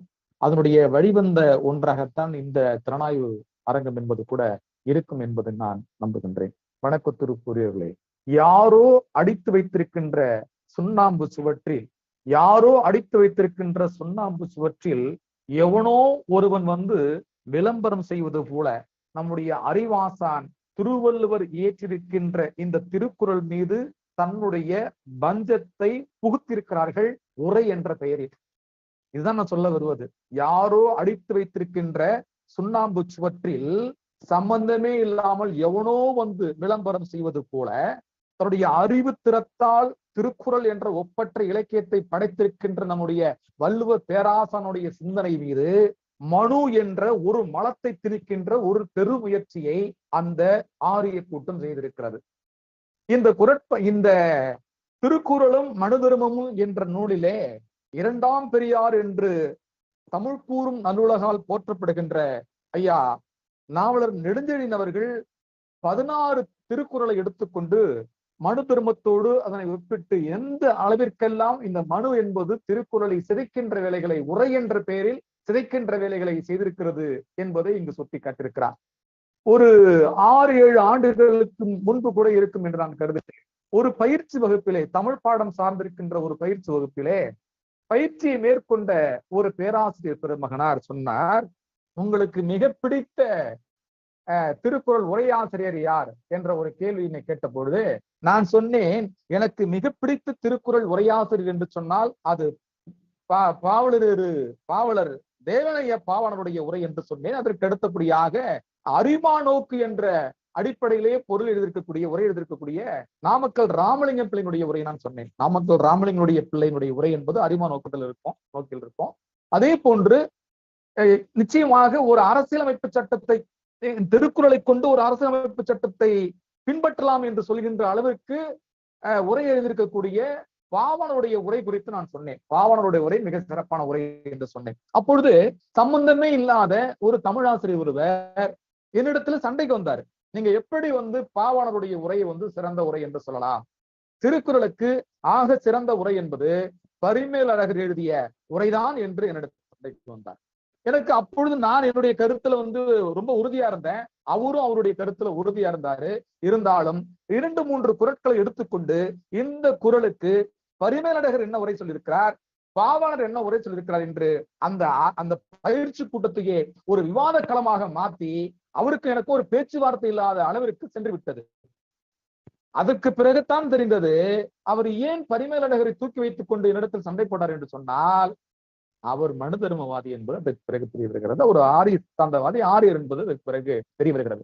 ஏன்னா எதற்காகத்தான் சொன்னான், யாரோ அடித்து வைத்திருக்கின்ற சுண்ணாம்பு சுவற்றில் எவனோ ஒருவன் விளம்பரம் செய்வது போல தமிழ் குலத்திற்கு ஆக சிறந்த எடுத்துக்காட்டாக நம்முடைய புரட்சி கவிஞர் பாரதிதாசன் அவர்கள் கூறியிருப்பது போல, செல்லு தமிழ்நடை சின்னன் சிறிய 2 அடிகள் அள்ளும் தொரும் சுவை உள்ளும் தொரும் உணர்வாகும் வண்ணம் கொள்ளும் அறம் பொருள் இன்பம் அனைத்தும் கொடுத்த திருவள்ளுவனை பெற்றதால் புகழ் பெற்றதே வையகமை என்று பாவேந்தன் சொன்னானே, அப்பேற்பட்ட திருவள்ளுவரை தந்த நம்முடைய தமிழ் குலத்திற்கு பெருமை தேடி தந்திருக்கின்ற இந்த பெருமைக்குள்ளே களங்கத்தை கைப்பிடிப்பது போன்றுதான் உரையாசிரியர் என்ற பெயரிலே பரிமேலழகர் செய்திருக்கிறார். இந்த இடத்துல இந்த திருக்குறளும் மனு தர்மமும் என்ற இந்த நூலில் நம்முடைய வணக்கத்திற்குரிய நெடுஞ்செழியன் அவர்கள் கூறியிருப்பது என்னவென்று சொன்னால், உரையாசிரியர் பெருமக்கள் ஒவ்வொருத்தருடைய உரைகளை ஒப்பிட்டு எந்த அளவிற்கெல்லாம் திருக்குறளை பிரித்து பொருள் கொள்கின்ற வகையிலான உரையை தந்திருக்கிறார் என்று சொல்லி பரிமேலழகரைத்தான் எடுத்திருக்கிறார். 16 குறட்கள்ல பரிமேலழகருடைய உரையை தான் எடுத்திருக்கிறாரு. அது குறித்துதான் நாம் இப்பொழுது சிந்திக்க இருக்கின்றோம். வணக்கத்திற்குரியவர்களே, திருக்குறளானது சான்றோர் பெருமக்களால் எவ்வாறெல்லாம் அழைக்கப்படுகிறது என்று சொன்னால், பொது நூல், பொது மறை நூல், பொது அறநூல், வாழ்வியல் நூல், வாழ்க்கை வழிகாட்டி நூல், அன்பு நெறி நூல், அறிவு நெறி நூல், பண்பாட்டு நூல், நீதி நூல், சட்ட நெறி நூல், பொருளியல் நெறி நூல், அரசியல் நெறி நூல், ஒழுக்க நெறி நூல், இன்பவியல் நெறி நூல், பேரிலக்கிய நூல் என்றெல்லாம் புகழப்படும் பெருமை வாய்ந்ததாக நம்முடைய திருக்குறள் என்பது இருக்கிறது. இந்த திரு என்ற சொல் தமிழில் 19 வகையான பொருள்களை உணர்த்தும் ஒரு சீரிய சொல். குறட்பாக்களில் தன்னேறு இல்லாத தனி சிறப்பை கருதியே இந்த குறட்பாக்களுக்கு கொடுக்கப்பட்ட பெயராக திருக்குறள் என்பது இருக்கிறது. நம்முடைய மனதிற்குள்ளே படிந்து போன சில விஷயங்களை எல்லாம் கிளறிவிடுகின்ற அதிர்வுகளை ஏற்படுத்தக்கூடியதாக நம்முடைய நெடுஞ்செழியன் ஐயா அவர்களுடைய திறனாய்வு என்பது இருக்கிறது. திருக்குறள் அவர் என்ன சொல்றாருன்னா, திருவள்ளுவர் என்று சொல்லக்கூடியவர் வழங்கப்பட்டிருக்கின்ற அந்த திருவள்ளுவர் என்ற பெயர் என்பது உண்மையான திருவள்ளுவர் என்பதுதான் அவருடைய பெயரா, அல்ல திருக்குறளுக்கு வழங்கப்பட்டிருக்கின்ற அந்த திருக்குறள் என்ற பெயர் என்பது கூட அவர் எழுதப்பட்ட காலத்திலேயே திருக்குறள் என்றுதான் வழங்கப்பட்டிருக்குமா என்ற கேள்விகளை எல்லாம் எழுப்பி நம்முடைய மனதிற்குள்ளே வடிந்து போயிருக்கின்ற சிந்தனைகளை எல்லாம் கிளறி விடுகின்ற வேலைகளை தான் செய்து கொண்டிருக்கிறார். ஒருவேளை இந்த நம்முடைய நெடுஞ்செழியன் ஐயா அவர்களுடைய கருத்தை நாம் நடைமுறைப்படுத்துகின்ற பொழுது பல உண்மைகள் நமக்கு புலப்படும். நாம் எல்லாம் படித்துக் கொண்டிருக்கின்ற காலத்திலே திருவள்ளுவர் பிறந்தது மயிலாப்பூர் என்ற கட்டுக்கதைகள் என்பது எப்படி பின்னால் இல்லாமல் ஆகிவிட்டதோ, அது போல நம்முடைய நாவலர் நெடுஞ்செழியன் அவர்களுடைய இந்த கருத்துக்களை நாம் நடைமுறைப்படுத்துகின்ற போது கூட திருக்குறள் சார்ந்திருக்கின்ற பல படிமங்கள் வெளிச்சத்திற்கு வருவதற்கான வாய்ப்புகள் இருக்கிறது. இப்ப திருக்குறளில் காணப்படுகின்ற 3 பால் 9 இயல் 133 அதிகாரங்கள் என்பது கூட திருவள்ளுவர் வரையறுத்திருப்பதற்கான வாய்ப்புகள் இல்லை என்பது அவருடைய ஆழமான நம்பிக்கையாக இருக்கிறது. 3 பால் 9 இயல்கள் 133 அதிகாரங்கள் என்று வரையறை செய்திருப்பதெல்லாம் நிச்சயமாக இது திருவள்ளுவர் செய்திருப்பதற்கான வாய்ப்புகள் இல்லை என்பது நாவலர் நெடுஞ்செழியன் அவர்கள் நம்புகின்ற தீர்க்கமான நம்பிக்கை. இது எப்பொழுது இந்த நூலுக்கான உரை எழுதப்பட்டிருக்கலாம் என்று சொன்னால், திருக்குறள் எழுதப்பட்டு சற்றேறக்குறைய ஒரு 1000 ஆண்டுகளுக்கு பின்னாடிதான் இதற்கான உரையை எழுத தொடங்கி இருக்கிறார்கள் என்று சொல்லுகிறார்கள். எப்படி சங்க இலக்கியத்தில் இருக்கின்ற தொகை நூல்களை எல்லாம் பின்னால் தொகுத்து 1000 ஆண்டுகளுக்கு பிறகு உரை எழுதியிருக்கிறார்களோ, தொகை நூல்களுக்கு உரை எழுதப்பட்ட காலத்தில் தான் திருக்குறளுக்கான உரையும் எழுதியிருக்க முடியும் என்பது நம்முடைய நாவலர் அவர்களுடைய நம்பிக்கை. அப்ப 1000 ஆண்டுகளுக்கு பிறகு உரை எழுதுகின்ற உரையாசிரியர் பெருமக்கள் தங்களுடைய உள்ள கருத்துக்களை திணிக்கின்ற வேலைகளை தான் செய்திருக்கிறார்கள். அவர்களுள் மற்ற எல்லோரும் ஏற்றுக்கொள்ளக்கூடிய உரையினை தந்திருந்தாலும் கூட பரிமேலழகர் மட்டுமே சனாதன வர்ணாசிரம கருத்துக்களை திணித்து சொல்லியிருக்கிறார் என்பது நாவலருடைய கருத்தாக இருக்கிறது. 1330 குறட்பாக்களை பொறுக்கி எடுத்து பகுத்து வகுத்து அதுக்கு திருக்குறள் என்று பெயர் நூலாக தந்திருக்கலாம் என்பவருடைய கருத்து. உள்ளபடியே இந்த 1330 எப்படி தொகை நூல்கள் வாழ்ந்த புலவர்கள் பாடிய பாடல்களை எல்லாம் தொகுத்து அதுக்கு குறுந்தொகை, நற்றிணை, அகநானூறு, புறநானூறு என்று பெயர் வைத்தார்களோ, அது போன்று வெவ்வேறு காலகட்டங்களில் எழுதப்பட்டிருக்கின்ற அந்த குறளை எல்லாம் தொகுத்து 1330 குறட்பாக்களை தொகுத்து அதுக்கு ஒரு பெயர் வைத்துக்கலாம் என்றாரு. அப்படின்னா இந்த 1330 குறட்பாக்களை தாண்டி கூட பல குறள்கள் இருந்திருக்கலாம் என்பது நம்முடைய நாவலர்களுடைய நம்பிக்கை. 1330 குறட்பாக்களை தாண்டி பல குறள்கள் இருந்திருக்கலாம். அந்த குறள்கள் கண்டுபிடிக்கப்பட்டிருக்குமே, ஆனால் இன்னும் கூட இந்த சனாதன வர்ணாசிரம கருத்துகளுக்கு சாற்றீடாக இருந்திருக்கலாம். அவையெல்லாம் விடுவிக்கப்பட்டு வெறும் 1330 குறட்பாக்களை மட்டுமே தொகுத்திருக்கலாம் என்பது நாவலருடைய நம்பிக்கையாக இருக்கிறது. ஆக திருக்குறளில் உள்ள பால் வகை, இயல் வகை, அவற்றின் பகுப்பு, அமைப்பு முறை, குறட்பாக்களின் பகுப்பு, அமைப்பு முறை போன்றவை உரையாசிரியர் வேறுபட்டு விளங்குவதை கொண்டே இந்த முறைகளை வள்ளுவரே செய்திருக்க இயலாது என்பது நாவலருடைய நம்பிக்கை. அன்புக்குரியவர்களே, யார் யாருக்குள்ளே கருத்து வேறுபடுகிறது என்று சொன்னால், ஒவ்வொரு உரையாசிரியர் பெருமக்களுக்கும் இடையிலே திருக்குறளுக்கான உரை எழுதுகின்ற போது எவற்றிலெல்லாம் அவர்கள் வேறுபடுகிறார்கள் என்று சொன்னால், பால் வகை, அவற்றின் பகுப்பு, அமைப்பு முறை, குறட்பாக்களின் பகுப்பு, அமைப்பு முறை போன்றவற்றில் ஒரு உரையாசிரியருக்கும் இன்னொரு உரையாசிரியருக்கும் இடையிலே பல வேறுபட்ட கருத்துக்கள் நிலவுகின்ற காரணத்தினாலே உள்ளபடியே இது எப்படி சங்க இலக்கியங்கள் தேர்ந்தெடுக்கப்பட்ட பாடல்களால் தொகுக்கப்பட்டிருக்கிறதோ, தொகை நூல்கள் தொகுக்கப்பட்டிருக்கிறதோ, அதே போன்று திருக்குறளும் தொகுக்கப்பட்டிருக்கலாம் என்பது அவருடைய நம்பிக்கையாக இருக்கிறது. இப்ப வள்ளுவர் காலத்திற்கு பின் 1000 ஆண்டுகள் கழித்துத்தான் இந்த உரைகள் எழுதப்பட்டிருக்க வேண்டும். உரையாசிரியர்களின் அந்த காலகட்ட கருத்துகள், கொள்கைகள், மனப்பான்மைகள் ஆகியவற்றிற்கு ஏற்ப உரைகள் அமைந்திருக்க வேண்டும் என்பதில் வியப்படைவதற்கு கருத்தே இல்லை என்பது அவருடைய நம்பிக்கையாக இருக்கிறது. திருக்குறளுக்கு உரை எழுதிய பழம்பெரும் உரையாசிரியர் என்று சொல்லப்படுகின்ற 10 பேர் அவர் பட்டியலிடுறாரு. அதுல பாத்தீங்கன்னா தருமர், மணக்குடவர், தாமதத்தர், நச்சர், பருதி, திருமலை, மல்லர் பரிபெருமாள், காளிங்கர், பரிமேலழகர் அப்படி என்று ஒரு 10 பேரை நாவலர் வரையறை செய்கின்றார். அந்த 10 பேருள் அவர்களில் மணக்குடவர், பருதி, பரிபெருமாள், காளிங்கர், பரிமேலழகர் ஆகிய 5 உரைகளை தவிர ஏனைய உரைகள் எவையும் இப்பொழுது கிடைக்கவில்லை என்பது நாவலுடைய கருத்தாக இருக்கிறது. அதற்கு சான்றா அவர் என்ன சொல்றாரு அப்படின்னு கேட்டீங்கன்னா, அதற்கு முன்பு எப்படி திருக்குறளுடைய மேன்மையை உணர்த்துவதற்காக திருவள்ளுவ மாலை என்ற ஒன்று எழுதப்பட்டதோ, அதே போல திருக்குறளுக்கு உரை என்பது கூட எப்படி இருந்திருக்குது என்று சொன்னால் வெண்பா வடிவத்தில் இருக்கிறார்கள். உதாரணத்துக்கு சொல்ல வேண்டும் என்று சொன்னால், சோமேசர் முதுமொழி வெண்பா, முருகேசர் முதுநெறி வெண்பா, சிவசிவ வெண்பா, இரங்கேச வெண்பா, வடமலை வெண்பா போன்ற 21 வெண்பா நூல்களையும் திருக்குறளை செய்யுள் வடிவில் எழுதப்பட்ட உரைகளாக கொள்ள வேண்டும் என்பது கற்றறிந்ததால் கூறப்படுகின்றது.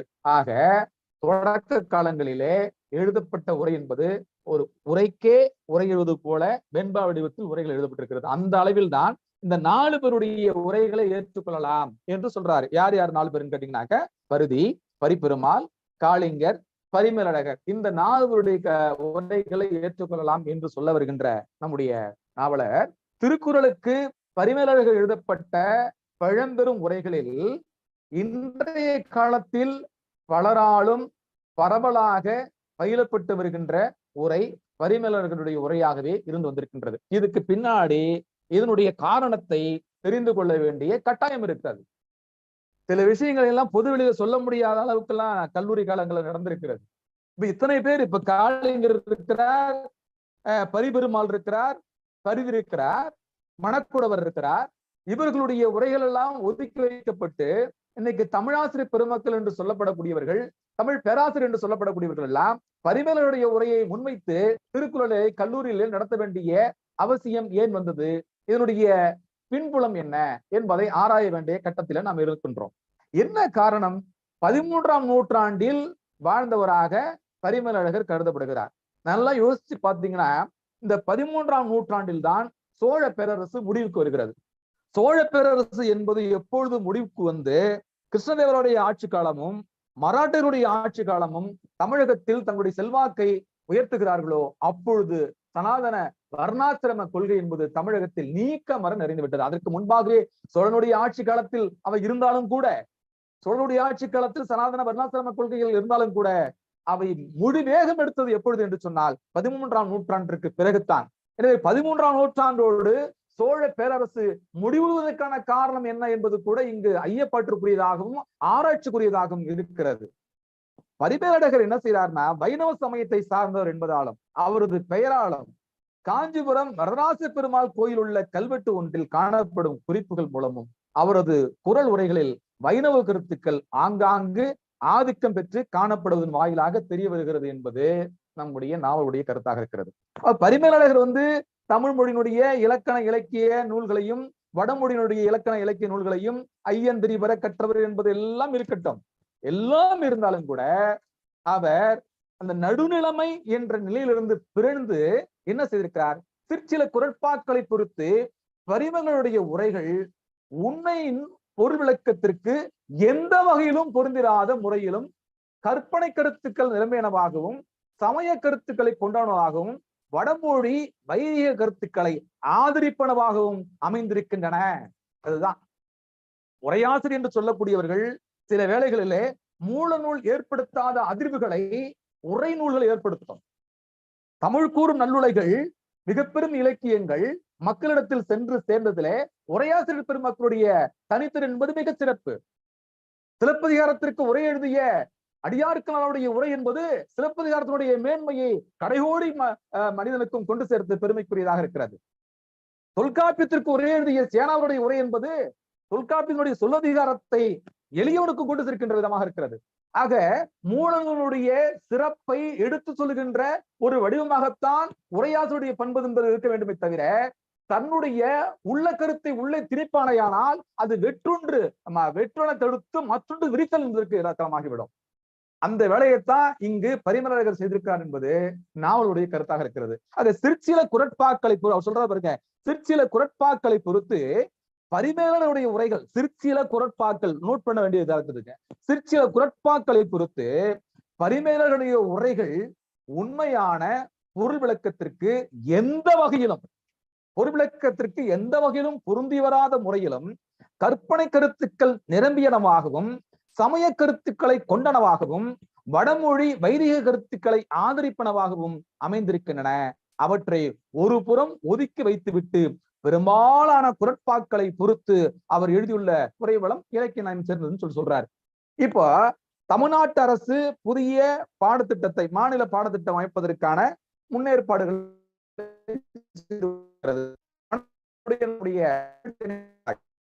ஐயா தமிழ் கூட மண்டல நடைபெறுகிற கலந்து கொள்வதற்கு இந்த கல்வித்துறை சார்ந்து நாம என்னென்ன செய்திகளை எல்லாம் கொஞ்சம் கூடுதலாக சேர்க்கலாம் என்று கூட நான் ஐயாவிட்ட ஒரு கலந்து ஆலோசனை பண்ணினேன்.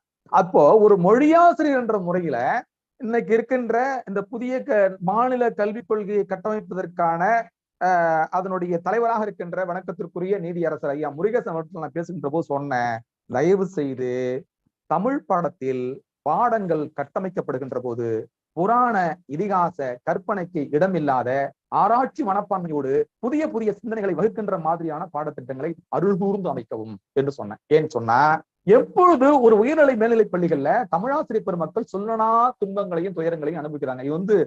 இது நடைமுறையில் உள்ள பிரச்சனை, வெளியில தெரியாது. ஏனென்று சொன்னால், ஒரு அறிவியல் ஆசிரியர் போறாரு என்று சொன்னால், அந்த அறிவியல் ஆசிரியர் ஒரு பாடத்தை நடத்துகின்ற போது ஒரு சூரிய கிரகணம் எப்படி ஏற்படுகிறது, ஒரு சந்திர கிரகணம் எப்படி ஏற்படுகிறது என்பதற்கான விளக்கத்தை அவர் அறிவியல் மனப்பான்மையோடு சொல்லிட்டு வர்றாரு.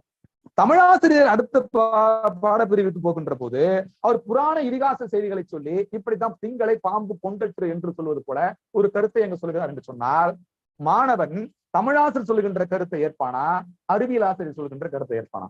அறிவியல் ஆசிரியர் அறிவியல் ஆய்வு கூறுகளோடு ஒப்பிட்டு அதை நிரூபிச்சு காட்டுகின்ற ஒரு பணியை செய்கிறார். இவர் புராண செய்திகளை சொல்றாரு. அப்ப ரெண்டு ஆசிரியர் பெருமக்களை ஒப்பிடுகின்ற போது மாணவனுக்கு யார் மீது நம்பிக்கை வரும்? அப்போ தமிழாசிரியர் சொல்லுகின்ற கருத்திலே நம்பிக்கை இல்லாத போது அந்த மொழி குறித்தும் அந்த மொழி பாடத்தின் மீது நம்பிக்கையற்ற ஒரு தன்மை என்பது வந்துவிடும் என்பதனால் வேண்டித்தான் இந்த புராண இதிகாச கருத்துக்களுக்கு இடமளிக்காமல் ஆராய்ச்சி மனப்பான்மையோடு அறிவியல் சிந்தனை வளர்க்கின்ற மாதிரியான பாடத்திட்டங்கள் அமைக்கப்பட வேண்டும் என்று சொல்லி அதுக்கு நான் ஒரு செய்தி சொன்னேன். உதாரணத்திற்கு, மாதர் முகம் போல் ஒளிவிட வல்லையேல் காதலை வாழிமதி என்று நம்முடைய வள்ளுவர் சொல்றாரு. அதாவது நிலவுக்கு இயல்பாக ஒளிவிடுகின்ற தன்மை என்பது இல்லை. அது என்ன செய்கிறது என்று சொன்னால், சூரியனுடைய கதிர்களை உள்வாங்கிக் கொண்டு பிறகு அதாவது வெண்மையான ஒளியை உள்வாங்கிக் கொண்டு தன்மையான ஒளியாக வெளியிடுகின்ற ஒரு நிலையினை நிலவு செய்கிறது. ஆனால் இயல்பாகவே நிலவுக்கு ஒளிவிடுகின்ற தன்மை என்பது இல்லை. யார் சொல்றா? நம்முடைய வள்ளுவர் பேராசன் சொல்றாரு. எந்த அறிவியல் கண்டுபிடிப்புகள் கருவிகள் இல்லாத காலத்திலேயே சொல்றாரு, மாதர் முகம் போல் ஒளிவிட வல்லையேல் காதலை வாடிமதி. என்ன சொல்றது அர்த்தம்? நம்முடைய தமிழகத்தில் இருக்கின்ற பெண்கள் இருக்கிறார்களே, இந்த பெண்களுடைய முகம் என்பது இயல்பாகவே ஒளி பொருந்திய முகமாக இருக்கிறது. எங்கள் தமிழகத்து பெண்களுக்கு முகம் என்பது இயல்பாக ஒளி பொருந்திய ஒன்றாக இருக்கிறது. ஆனால் இப்படிப்பட்ட சிறப்பு என்பது எதற்கு இல்லை என்று சொன்னால் அந்த நிலவுக்கு இல்லை அப்படின்றார். நிலவுக்கு இயல்பாக ஒளிவிடுகின்ற தன்மை என்பது இல்லை என்று சொல்றாரு. அப்ப இப்படியெல்லாம் அறிவியல் மனப்பான்மையோடு ஒரு குரலை படைக்க முடியும் என்று சொன்னதற்கு பிறகு நீங்க யாரு உள்ளே கற்பனை கதைகளையும் உடைவுகளையும் பிரிப்பதற்கு நீங்கள் யார்? சுழன்றும் ஏர் பின்னது உலகம், அதனால் உழன்றும் உழவே தலை என்று சொன்னான். ஞானம் என்று சொன்னான். ஞால் என்றால் என்ன? தொங்குதல். அப்ப உலகம் என்பது அந்தரத்திலே உருண்டையாக தொங்கி கொண்டிருக்கிறது. ஞால் என்ற ஞாண்டுகிட்டு செத்து போயிட்டான்னு சொல்லுவாங்க கிராமத்துல, தொங்கிட்டான், தொங்கி இறந்து போயிட்டான் அப்படின்னு சொல்லிட்டு. அப்ப உலகம் என்பது உருண்டையாக அது தொங்கி கொண்டிருக்கிறது என்ற கருத்தினை யார் சொல்றான்? நம்முடைய வள்ளுவன் சொல்லுகிறான். அதே போல இந்த உலகம் என்பது சுழண்டு கொண்டிருக்கிறது என்று சொல்லுகிறான். எந்த அறிவியல் கருவிகளும் இல்லாத காலத்திலே தன்னுடைய மதிநுட்பத்தின் காரணமாக, வானியல் அறிவின் காரணமாக இப்படி சொல்லியிருக்கிறான். இப்ப உலகத்திற்கே அறிவை புகட்டுகின்ற அற்புதமான ஒன்றாக திருக்குறள் இருக்கின்ற போது உங்களுடைய திணிப்பு ஏன் இங்கு அவசியப்பட்டது என்பதுதான் நம்முடைய கேள்வியாக இருக்கிறது. ஆக பரிமேலழகர் வடமொழி நூலாரின் கொள்கை பற்றும் வைணவ சமய பற்றும் அருணாசிரம சனாதன தர்ம பற்றும் சார்ந்த கருத்துகள் மதியின் கண் மறு இருப்பதை போல ஆங்காங்கு இடம்பெற்றுள்ளன என்பது நாவலுடைய கருத்து. நிலவுக்குள்ளே களங்கம் இருப்பது போல திருக்குறளை ஒரு நிலவாக ஒப்பிட்டு அந்த நிலவுக்குள்ளே களங்கம் இருப்பது போல திருக்குறளுக்கு மறுவை ஏற்படுத்துகின்ற வகையிலே, திருக்குறளுக்கு களங்கத்தை ஏற்படுத்துகின்ற வகையிலே உரை எழுதுகின்ற பரிமேலழகர் இப்படிப்பட்ட திட்டத்தை திட்டமிட்டை செய்திருக்கிறார் என்பது இதன் மூலமாக தெரிய வருகிறது. அதை யாரு மறுக்கிறார் பாருங்க. மேற்கூறப்பட்ட காரணத்தை பற்றி தான் பேராசிரியர் மனோன்மணி என்ன சொல்றாருன்னு கேட்டீங்கன்னா, வள்ளுவர் செய் திருக்குறளை மறு அற நன்கு உணர வேண்டும். யார் கருத்து இது? மனோன்மணி சுந்தரனுடைய கருத்து. என்ன சொல்றாரு பாருங்க, வள்ளுவர் செய் திருக்குறளை மறு அற நன்கு உணர வேண்டும் என்று சொன்னால், இந்த இடத்துல நம்முடைய மனோன்மணியம் சுந்தரம் பிள்ளை யார சொல்லிருக்காருன்னு கேட்டீங்கன்னாக்க, திருக்குறளுக்கு உரை கண்டிருக்கக்கூடிய, திருக்குறளுக்கு களங்கத்தை ஏற்படுத்திருக்கக்கூடிய பரிமேலழகருடைய உரையை ஒதுக்கிவிட்டு படிக்க வேண்டும் என்பதுதான் இந்த இடத்துல மனோன்மணி அவர்கள் சொல்லுகின்ற கருத்தாக இருக்கிறது. வணக்கத்திற்குரியவர்களே, பரிமேலழகர் பிற பழைய உரையாசிரியருடைய கருத்துகளிலிருந்து வேறுபட்டு நின்று பல இடங்களில் உரை கூறியுள்ளார். அதற்கு பல உதாரணங்கள் சொல்லலாம். இந்த இடத்துல ஒரு 16 குறளை தான் நம்முடைய நாவல் எடுத்திருக்கிறாரு. பாருங்க, அகுது உரை என்று என்பதற்கு பாடமே கரியாயிற்று உரை அவர் எழுதியிருக்கிறது. பிறரெல்லாம் இதனை உயிரச்சம் என பாடம் திரித்து தத்தமக்கு தோன்றியவாறே உரைத்தார். அவர் உடன் என்பதனை முற்றுமை பொருட்டாக்கியும் குடி என்பதனை ஆகு பெயராக்கியும் இடர்படுவ மாறுகள உரைத்தார்.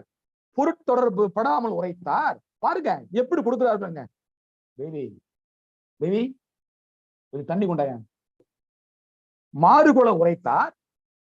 மூலநூல் ஆசிரியனுக்கு ஒரு உரையாசிரியர் செய்கின்ற வேலையாயுதே. மாறுகுல உரைத்தார். பொருள் தொடர்பு படாமல் உரைத்தார். அவர் உடன் என்பதனை முற்றுமை பொருட்டாக்கியும் குடு என்பதனை ஆகு பெயராக்கியும் இடர்படுவ ஒரு பொருள் சிறப்பில்லாமை அறிக உரைதானே கூட்டமைப்பு கரியாயிற்று. இதெல்லாம் அவர் கண்டிருக்கின்ற உரை.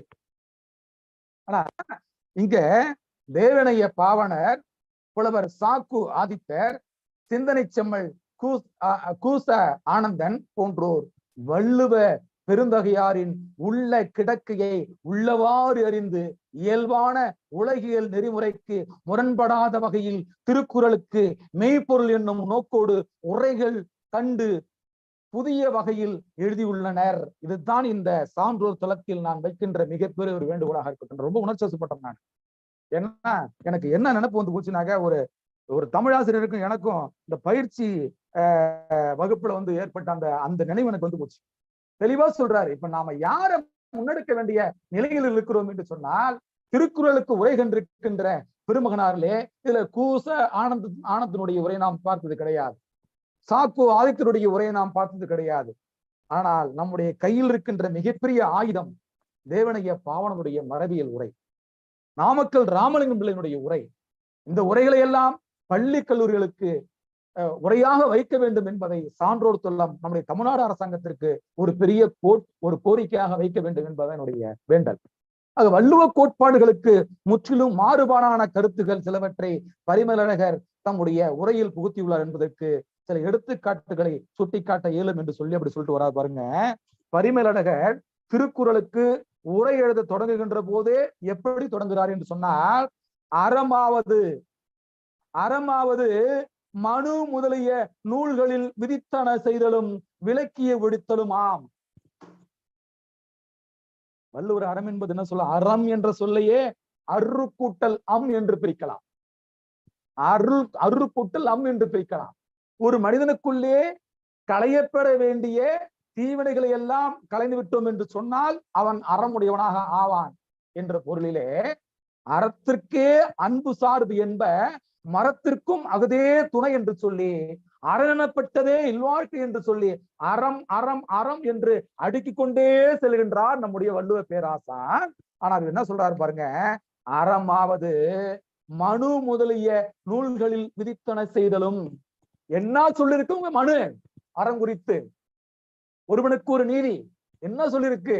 மனுவில் சொல்லப்பட்டிருக்கின்ற அந்த செய்தித்தான் வள்ளுவர் சொல்லியிருக்கின்ற அறம் என்று இவர் சொல்லியிருக்கிறார் என்று சொன்னால், இதை நாம் எவ்வாறு ஏற்றுக்கொள்ள போகின்றோம்? இந்த நூல் ஏன் இன்னும் கூட இந்த தமிழ் கூறு நல்லுலகில் ஒரு பெரிய அதிர்வலையை இதுகால் வரை ஏற்படுத்தாமல் இருக்கிறது என்பதுதான் இந்த நூலை படிக்கின்ற போது எனக்குள் ஏற்பட்ட ஒரு ஆதங்கமாக இருக்கிறது. அறமாவது மனு முதலிய நூல்களின் விதித்தன செய்தலும் விளக்கிய விழித்தலுமாம் என்றும், ஒழுக்கமாவது பாருங்க, ஒழுக்கமாவது அந்தணர் முதலிய வர்ணத்தார் தமக்கு விதிக்கப்பட்ட பிரம்மச்சரிய முதலிய நிலைகளிலிருந்து அவற்றிற்கு கோதிய அவற்றுக்கு ஓவிய அறங்களில் வழுவாது ஒழுகுதல் என்றும், அதுதான் நால்வகை நிலைத்தாய் வருணந்தோறும் வேறுபாடு உடைமையின் சிறுபான்மையாகிய அச்சிறப்பு இயல்புகள் ஒழித்து எல்லோருக்கும் போந்தலின் பெரும்பான்மைக்குரிய பொது இயல்பு பற்றி இல்லறம் துறவரம் என இருவகை நிலையால் கூறப்பட்டது என்றும் குறிப்பிட்டுள்ளார். வள்ளுவர் திருக்குறள் எழுதப்பட்ட காலம் என்பது எப்பொழுது? மனு என்பது எப்பொழுது? வள்ளுவர் கூறியிருக்கின்ற அறம் என்பது மனு தர்மத்தில் கூறியிருக்கின்ற செய்தியை சொல்லியிருக்கிறாரு. இப்ப வடமொழி நூலாராகிய மனு நமது சாத்திரத்தில் கூறுகின்ற தர்மம் என்பது ஒன்று வள்ளுவர் பெருந்தகையார் திருக்குறளில் உணர்த்துகின்ற அறம் என்பது முற்றிலும் மாறுபட்ட வேறொன்று மனுவின் கருத்துப்படி. இப்ப வள்ளுவர் சொல்லியிருக்கின்ற அறம் என்பது வேற, அதுக்கு உரை எழுதுவதற்காக பரிமேலழகர் சொல்லியிருக்கின்ற உரை என்பது வேற.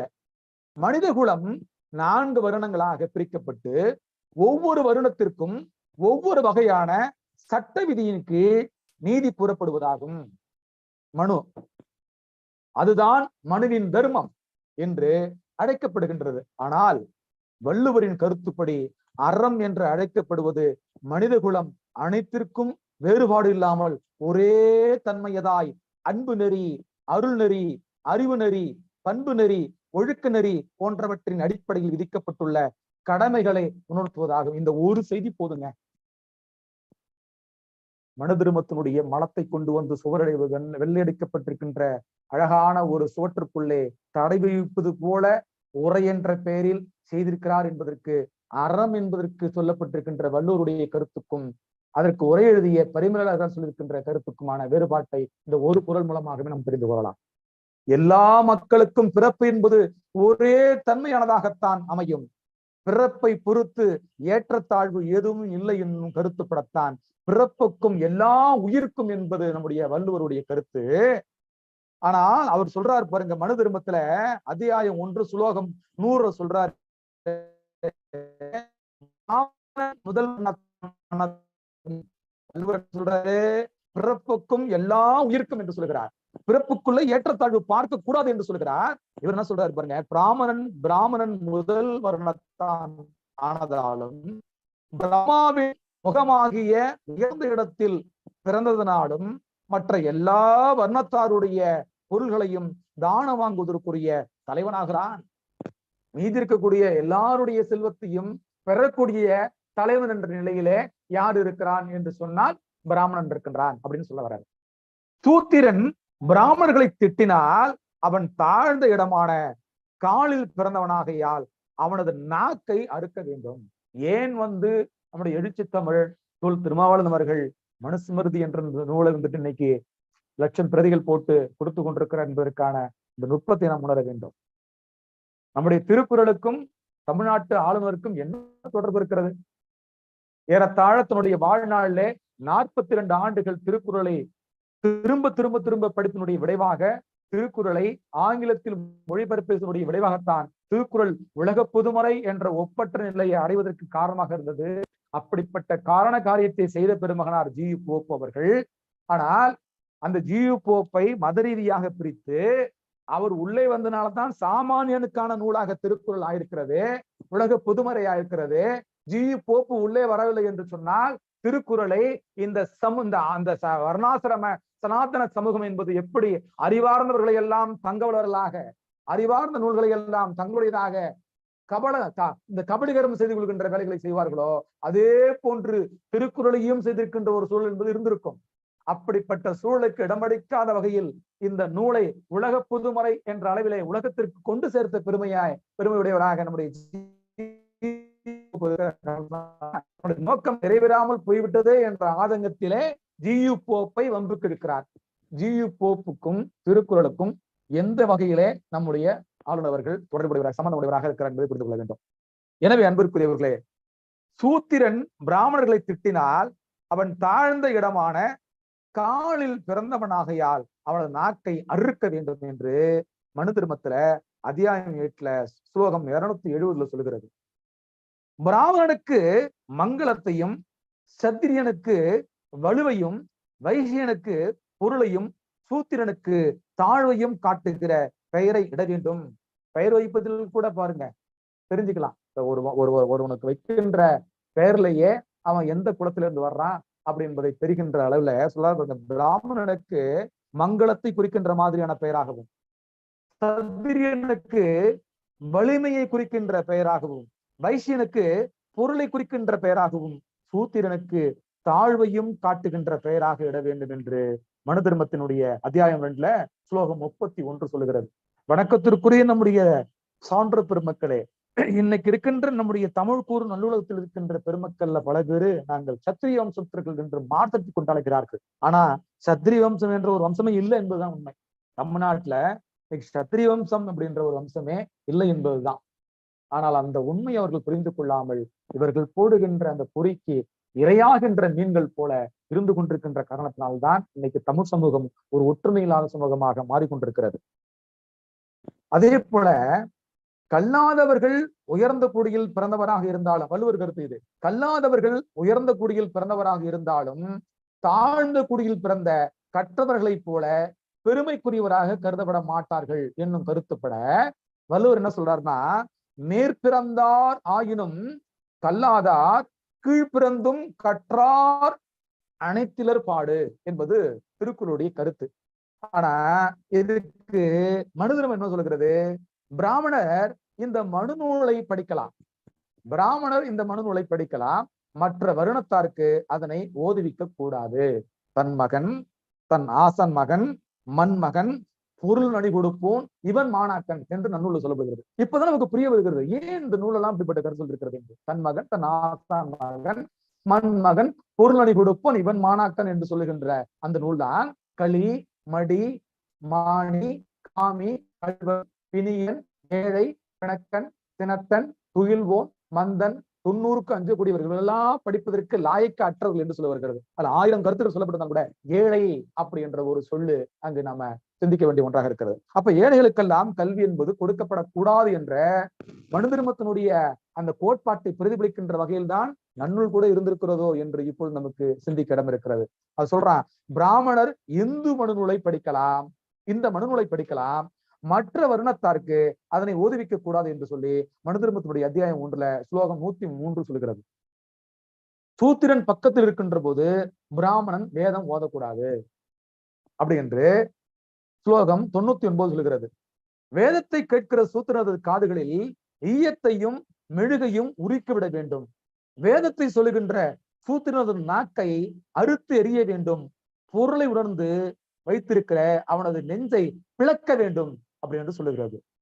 ஒருவர் தாம் தேடிய உணவுப் பொருளை பிறருக்கு கொடுக்காமல் தாம் மட்டுமே தனியாக இருந்து உண்ணும் பண்பு என்பது வறுமையின் காரணமாக இரத்தலை காட்டிலும் கொடியது ஆகும் என்னும் கருத்துப்படி இரத்தலின் இன்னாது மன்ற நிரப்பிய நாமே தமியர் உணல் அப்படி என்று திருக்குறளை 229வது குறள் சொல்கிறது. நம்முடைய கடலுள் மாய்ந்த இளம்பெருவதை கூட என்ன சொல்றாங்கன்னா, உண்டாளம்ம உலகம் இந்திரர் அமிழ்தம் எய்வதாயினும் இனிது என தமியரும் உண்டலும் இளரே அப்படின்றாரு. இந்திரரால் வழங்கப்பட்டிருக்கின்ற அமுதம் என்பது இறப்பை தராத ஒன்று. இறப்பை தராத அமுதம் என்பது ஒரு பனையளவு இருந்தாலும் கூட, தினையளவு இருந்தாலும் கூட வந்திருக்கின்ற விருந்தினர்களை புறம் தள்ளிவிட்டு தான் மட்டுமே உண்ணுகின்ற பண்புடையவர்கள் அல்ல தமிழர்கள். அது பனையளவாக இருந்தாலும் கூட தினையளவு பகிர்ந்து கொடுத்து விட்டு உண்ணுகின்ற பண்புக்குரியவர்களாக நம்முடைய தமிழர்கள் இருந்திருக்கிறார்கள் என்ற குறளை, என்ற செய்தியைத்தான் உண்டாளம உலகம் இந்திரர் அமிழ்தம் எவதாயினும் இனிது என தமியரும் உண்டலும் இளரே என்று கடலுள் மாய்ந்த இளம் பெருவெழுதி பாடியிருக்கிறார். அந்த கருத்தின் அடிப்படையில் தான் இரத்தலில் இன்னாது மன்ற நிரப்பிய தாமே தமியர் உணல் என்று 229வது குறட்பாட்டில். ஆனால் பாருங்க, இவங்க என்ன சொல்றாங்க பாருங்க, சூத்திரனுக்கு மிஞ்சிய சோற்றையும் ஓமம் பண்ணிய மிச்சத்தையும் கூட கொடுக்கலாகாது. ஈயன இழித்தல் இழிந்தென்று, ஈயேனல் அதனும் எழுந்தென்று, கொல்லென கொடுத்தல் உயர்ந்தென்று, கொல்லேனல் அதனும் உயர்ந்தென்று என்று சொல்லப்பட்ட நம்முடைய தமிழ் சமூகத்துல கிடைத்திருக்கின்ற உணவை பகிர்ந்தளித்து விட்டு உண்ண வேண்டும் என்று சொல்வார்கள். பொதுவாக கிராமத்துல ஒரு பழமொழி சொல்லுவாங்க, ஒரு செய்தி சொல்லுவாங்க, சமையல் செய்கின்ற பாத்திரத்தை கழுவுகின்ற போது இருக்கின்ற சாப்பாட்டை அப்படியே அள்ளி வாரி கொண்டு போயிட்டு காக்கைக்கு போடு, கழுவி நாய்க்கு ஊத்துன்னு சொல்லுவாங்க. பாத்திரத்தை கழுவி நாய்க்கு ஊத்து, உள்ள இருக்கிற சாப்பாட்டை வடிச்சு காக்கைக்கு போடு என்று சொல்வார்கள். அவருடைய நோக்கம் என்ன என்று சொன்னால், நாய் என்பது தனக்கு கிடைத்திருக்கின்ற உணவை தான் மட்டுமே உண்ண வேண்டும், இன்னொன்று பங்கிட்டுக் கொள்வதற்காக இன்னொரு நாய் வந்து விட்டது என்று சொன்னால் சண்டையிட்டுக் கொள்ளும். ஆனால் தனக்கு கிடைக்கின்ற உணவை தன்னுடைய இனத்தாரோடு பகிர்ந்து உண்ணுகின்ற பண்பு என்பது காக்கைக்கு மட்டுமே உரிய பண்பு என்ற காரணத்தினால்தான் காக்கைக்கு வடிச்சு போடு, நாய்க்கு கழுவி ஊத்து என்று நம்முடைய கிராமத்தில் சொல்வார்கள். இப்படிப்பட்ட வம்சம் நம்முடைய தமிழ் குலம். ஆனா இவங்க சொல்றாங்க பாருங்க, சூத்திரனுக்கு மிஞ்சிய சோற்றையும் ஓமம் பண்ணிய மிச்சத்தையும் கூட கூட்டி கொடுக்கல் ஆகாது என்று மனு தர்மத்தினுடைய அத்தியாயம் 4 ஸ்லோகம் 80 சொல்லுகிறது. இன்னொன்னு சொல்றாரு பாருங்க, பசுவின் வறட்சியை போக நீர் தாரீர் என்று பிறரை நோக்கி இறந்து கேட்டாலும் அப்படி இறத்தலை விட இழிவான செயல் வேறொன்றும் இல்லை என்னும் கருத்துப்பட, ஆவிற்கு நீர் என்று இறப்பினும் நாவிற்கு இரவின் இழிவந்து இல் என்பது திருக்குறள். பசுவுக்கு தாகமா இருக்கு தண்ணி என்று கேட்கிறது என்பது கூட ஒரு இழிவான செயலாம். ஆனா அந்த இழிவான செயலை விட நாவிற்கு தாகம் இருக்கிறது தண்ணீர் கொடு என்று கேட்பது அதை விட பெரிய இழிவான செயல் என்று நம்முடைய வள்ளுவர் சொல்றாரு. ஈயன இழித்தல் இழிந்தென்று ஈயேனல் அதனிடம் எளிந்தென்று கொல்லென கொடுத்தல் உயர்ந்தென்று கொல்லேனல் அதனிடம் உயர்ந்து என்ற அந்த கருத்தை வலியுறுத்துகின்ற வகையில. ஆனா இங்க பாருங்க, பிராமணன் நாள்தோறும் பிச்சைக்காக ஊருக்குள் புகுந்து சுற்றி வர வேண்டியது அவருடைய கடமையாகும் என்று சொல்லி அத்தியாயம் 6 ஸ்லோகம் 43 சொல்றது. சேமமா இருக்கலான்னு கேட்பாங்க. பிக்ஷை அப்படின்னா என்ன? சேமமா இருக்கலா எப்படி? மன்னர் வந்து இந்த கருத்து ரொம்ப அழகா சொல்லுவாரு. அதாவது தொந்தியை பெருத்து கொண்டு சேமா இருக்கலான்னாக்கா உங்களுக்கு பிச்சை நல்லா கிடைச்சிச்சா, போன ஊர்ல பிச்சை நல்லா கிடைச்சிச்சா அப்படின்ற அடிப்படையில் தான் சேமா இருக்கலா அப்படின்னு சொல்லிட்டு அவங்களுக்குள்ள ஒரு குழு குறியாக அவர்கள் நலன் விசாரித்துக் கொள்வார்கள் என்று சொல்வார்கள். அது போல பிராமணர் நாள்தோறும் பிச்சைக்காக ஊருக்குள் புகுந்து சுற்றி வர வேண்டியது அவருடைய கடமையாகும் சொல்றாங்க. இதையும் கொஞ்சம் நினைச்சு பாருங்க. ஆவிற்கு நீர் என்று இறப்பினும் நாவிற்கு இரவின் இழிவந்தது இல். ஒரு பசுமாட்டிற்கு தண்ணீராகம் எடுக்கிறது என்று கேட்பது கூட இழிவான செயல். அதை விட இழிவான செயல் எது என்று சொன்னால், எனக்கு வறட்சியாக இருக்கிறது தண்ணீர் கொடு என்று ஒரு திட்ட கேட்கிறது, அதை விட இழிவான செயல் என்பது நம்முடைய வள்ளுவர் பேராசனுடைய கருத்து. ஆனா இங்க என்ன சொல்ல பாருங்க, பிராமணர் நாள்தோறும் பிச்சைக்காக ஊருக்குள் புகுந்து சுற்றி வர வேண்டியது அவரது கடமையாகும் என்று சொல்றாங்க. வெக்கமா இருக்கு. இப்படிப்பட்டவர்கள் தான் உயர்ந்தவர்களாம். இது மனுனுடைய தர்மம். உலகத்தார் பல்வேறு தொழில்களையும் செய்து பார்த்து அலைந்து திரிந்து சுழன்று வந்தாலும் இறுதியில் ஏர் தொழிலின் பின்னேத்தான் இருக்க வேண்டி இருக்கிறது. ஆகினால் எவ்வளவு துன்பமுற்றாலும் உழவு தொழில்தான் தலை சிறந்த தொழிலாக திகழ்கின்றது என்னும் கருத்துப்பட, சுழன்றும் ஏர் பின்னது உலகம், அதனால் உழந்தும் உழவே தலை என்று 1031வது குறட்பாக்கள் நம்முடைய வள்ளுவர் பேராசன் சொல்லிருக்கிறாரு.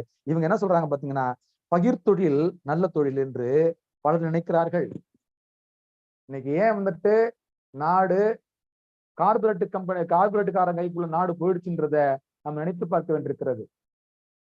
இந்த நாட்டினுடைய முதுகெலும்பு என்று சொல்லுகின்ற விவசாயம் என்பது நசுக்கப்பட்டு நாடு ஏன் கார்பரேட் கைகாரன்ட்ட போயிடுச்சுன்றதுக்கான விளக்கம் இங்க இருந்தா வருதுங்க. இப்ப நடந்து கொண்டிருக்கிறது என்னதான் இந்திய அரசியலமைப்பு சட்டத்தின்படி நாடு நடந்து கொண்டிருந்தது நாம் நம்பிக்கொண்டிருந்தாலும் கூட, மறைமுகமாக இந்த நாட்டை ஆட்சிப்பது வழிநடத்துவது மனு திருமந்தான் வழிநடத்தி கொண்டிருக்கிறது என்பது இந்த கருத்தின் மூலமாக நமக்கு புலனாகிறது.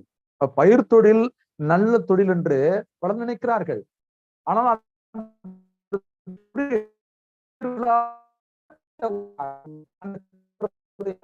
அந்த நிகழப்பட்ட ஒன்றாகும் என்று மனு தர்மத்துல அத்தியாயம் 10 சுலோகம் 84 சொல்லுது. இத எடுத்து போய் இன்னைக்கு இருக்கின்ற தமிழ் கூடும் சமூகத்துல சொல்ல வேண்டிய நிலையில நம்ம இருக்கிறோம். அதாவது நம்ம இந்த நம்முடைய தமிழ் சமூகத்தை பொறுத்த மட்டும் நம்ம எல்லாரும் வேளாண்குடி சார்ந்தவர்கள். நம்முடைய உயர் தொழிலாக இருப்பது வேளாண்மை. அந்த வேளாண்மையை அவர்கள் இழித்தொழில் என்று சொல்கிறார்கள் என்று சொன்னால், இதை உணர்ந்ததுக்கு பிறகு எவனாவது மனுவை ஏற்றுப்பானா? மனுவை வலியுறுத்தி பேசக்கூடியவனை தலைவனாக ஏற்றுக்கொள்வானா? அப்ப இதை கொன்றுபிட்டு பிரபலப்படுத்த வேண்டிய, வெளிச்சப்படுத்த வேண்டிய நிலையில நாம் இருக்கின்றோம். ஒருவன் எப்பொழுது பொய் சொல்லாமல் நடப்பானையானால் அவன் வேறு அறங்களை கூட செய்ய வேண்டிய இன்றியமையாமை இல்லை. அதுவே எல்லா அறங்களிலும் பயனையும் ஒருங்கே தரக்கூடியது என்னும் கருத்துப்பட வள்ளுவர் சொல்றாரு. அதாவது பொய் கூறாமல் ஒருவன் இருப்பானையானால் அந்த ஒன்றே போதுமா, வேறு அறங்கள் கூட அவன் செய்ய வேண்டிய அவசியம் இல்லை. வேறு அறங்கள் செய்வதன் மூலமாக வருகின்ற எல்லா நன்மைகளையும் பொய் கூறாமை என்ற ஒன்றே நமக்கு தந்துவிடும் என்ற பொருள்படும்படியாக பொய்யாமை பொய்யாமை ஆற்றின் அறம்பிற செய்யாமை செய்யாமை நன்று என்று 297வது குறட்பாக்கள் நம்முடைய வள்ளுவர் சொல்லிருக்கிறாரு. ஆனா இங்க பாருங்க, பல மனைவிகளை உடையவன், மனுசாஸ்திரம் சொல்லுது, பல மனைவிகளை உடையவன் அவர்களின் புணர்ச்சிக்காகவும் பசுமாடுகளின் புல்லுக்காகவும் பிராமணரை காப்பாற்றவும் பொய் சொன்னால் குற்றமில்லை. எதுக்குங்க? பல மனைவிகளை உடையவன் அவர்களின் புணர்ச்சிக்காகவும் பசுமாடுகளின் புல்லுக்காகவும் பிராமணரை காப்பாற்றவும் பொய் சொன்னால் குற்றமில்லை அப்படின்னு மனுதிருமம் அத்தியாயம் 8 ஸ்லோகம் 112 சொல்லுகிறது. உயிர்களை கொன்றும் நெய் முதலிய பொருள்களை சொரிந்து 1000 வேள்விகளை செய்வதை விட ஒரு உயிரின் உயிரை போக்கி அதன் ஊனை உண்ணாமல் இருத்தல் நல்லது ஆகும் என்னும் கருத்துப்பட அபிசொரிந்து 1000 வேட்டவின் ஒன்றன்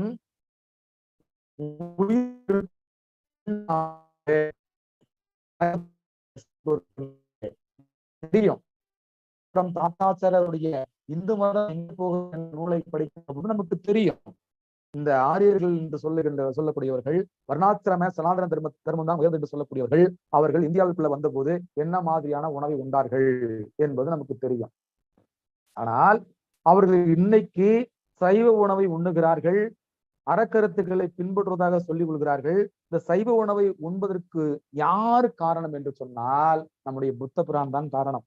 புத்த புராணத்திடமிருந்துதான் சைவ உணவை உண்ண வேண்டும் என்ற அந்த மாண்பை அந்த பண்பை அவர்கள் கற்றுக்கொள்கிறார்கள். கற்றுக்கொண்டு இந்த சைவத்தினுடைய சிறப்புகளை எல்லாம் அந்த ஆரிய பிராமணர்களுக்கு புத்தவர்மான் சொல்லுகின்ற போது, நீங்கள் உங்கள் மொழியில் சொல்லுகின்றீர்கள், எங்களுடைய சமஸ்கிருத மொழியில் சொன்னால் என்ன என்று கேட்டபோதுதான் அதற்கு அவர்கள் உடன்படாமல் தனியாக பிரிந்து வந்து பௌத்தம் என்ற ஒன்றை நிறுவுவதற்கு காரணமான நிகழ்வாக ஒன்று அமைந்தது. எனவே இந்த புலால் உண்ணாமை அப்படி என்பது தமிழனுடைய நெறிமுறைகளில் ஒன்றாக இருந்திருக்கிறது. நம்மிடம் இருந்த அந்த நெறிமுறைகளை தான் அவர்கள் எடுத்துக்கொண்டு அது தங்களால் இந்த சமூகத்திற்கு வழங்கப்பட்ட ஒன்று அப்படி என்று சொல்லிக் கொண்டிருக்கிறார்கள். நம்முடைய அப்பாத்துறையார், பன்மொழி புலவர் அப்பாத்துறையார் சொல்றாரு ஒரு இடத்துல, 400 ஆண்டு காலம் நம்முடைய தமிழ் சமூகத்துக்குள்ளே அவர்கள் உள்ளே புகுந்து இங்கு இருக்கின்ற வளங்களை எல்லாம் அவர்களதாக ஆக்கி கொண்டு மொழி, பண்பாடு, கலாச்சாரம், பொருளாதாரம், கல்வி, மேலாண்மை என்று எல்லாவற்றையும் அவர்களுக்கானதாக ஆக்கி கொண்டு இந்த இடத்துல நிறைவு செய்ய சொல்றாரு. இந்த இடத்துல ஆதாரங்கள் எதுவுமே இல்லாத அளவுக்கு அழிக்கின்ற வேலையை அந்த ஆரியர்கள் செய்திருக்கிறார்கள். அதனுடைய அடிப்படை தான் சொல்றேன் பாருங்க. புத்த பிரானுடைய கருத்தை உள்வாங்கி கொண்டு தான் அவர்கள் அந்த சைவத்தை உண்ணுகின்ற அந்த பண்பை அவர்கள் கற்றுக்கொண்டார்கள். அதற்கு முன்பு வரை அவர்கள் வேள்வியில் பலியிடப்பட்ட உயிர்களைத்தான் அவர்கள் உண்டிருக்கிறார்கள்.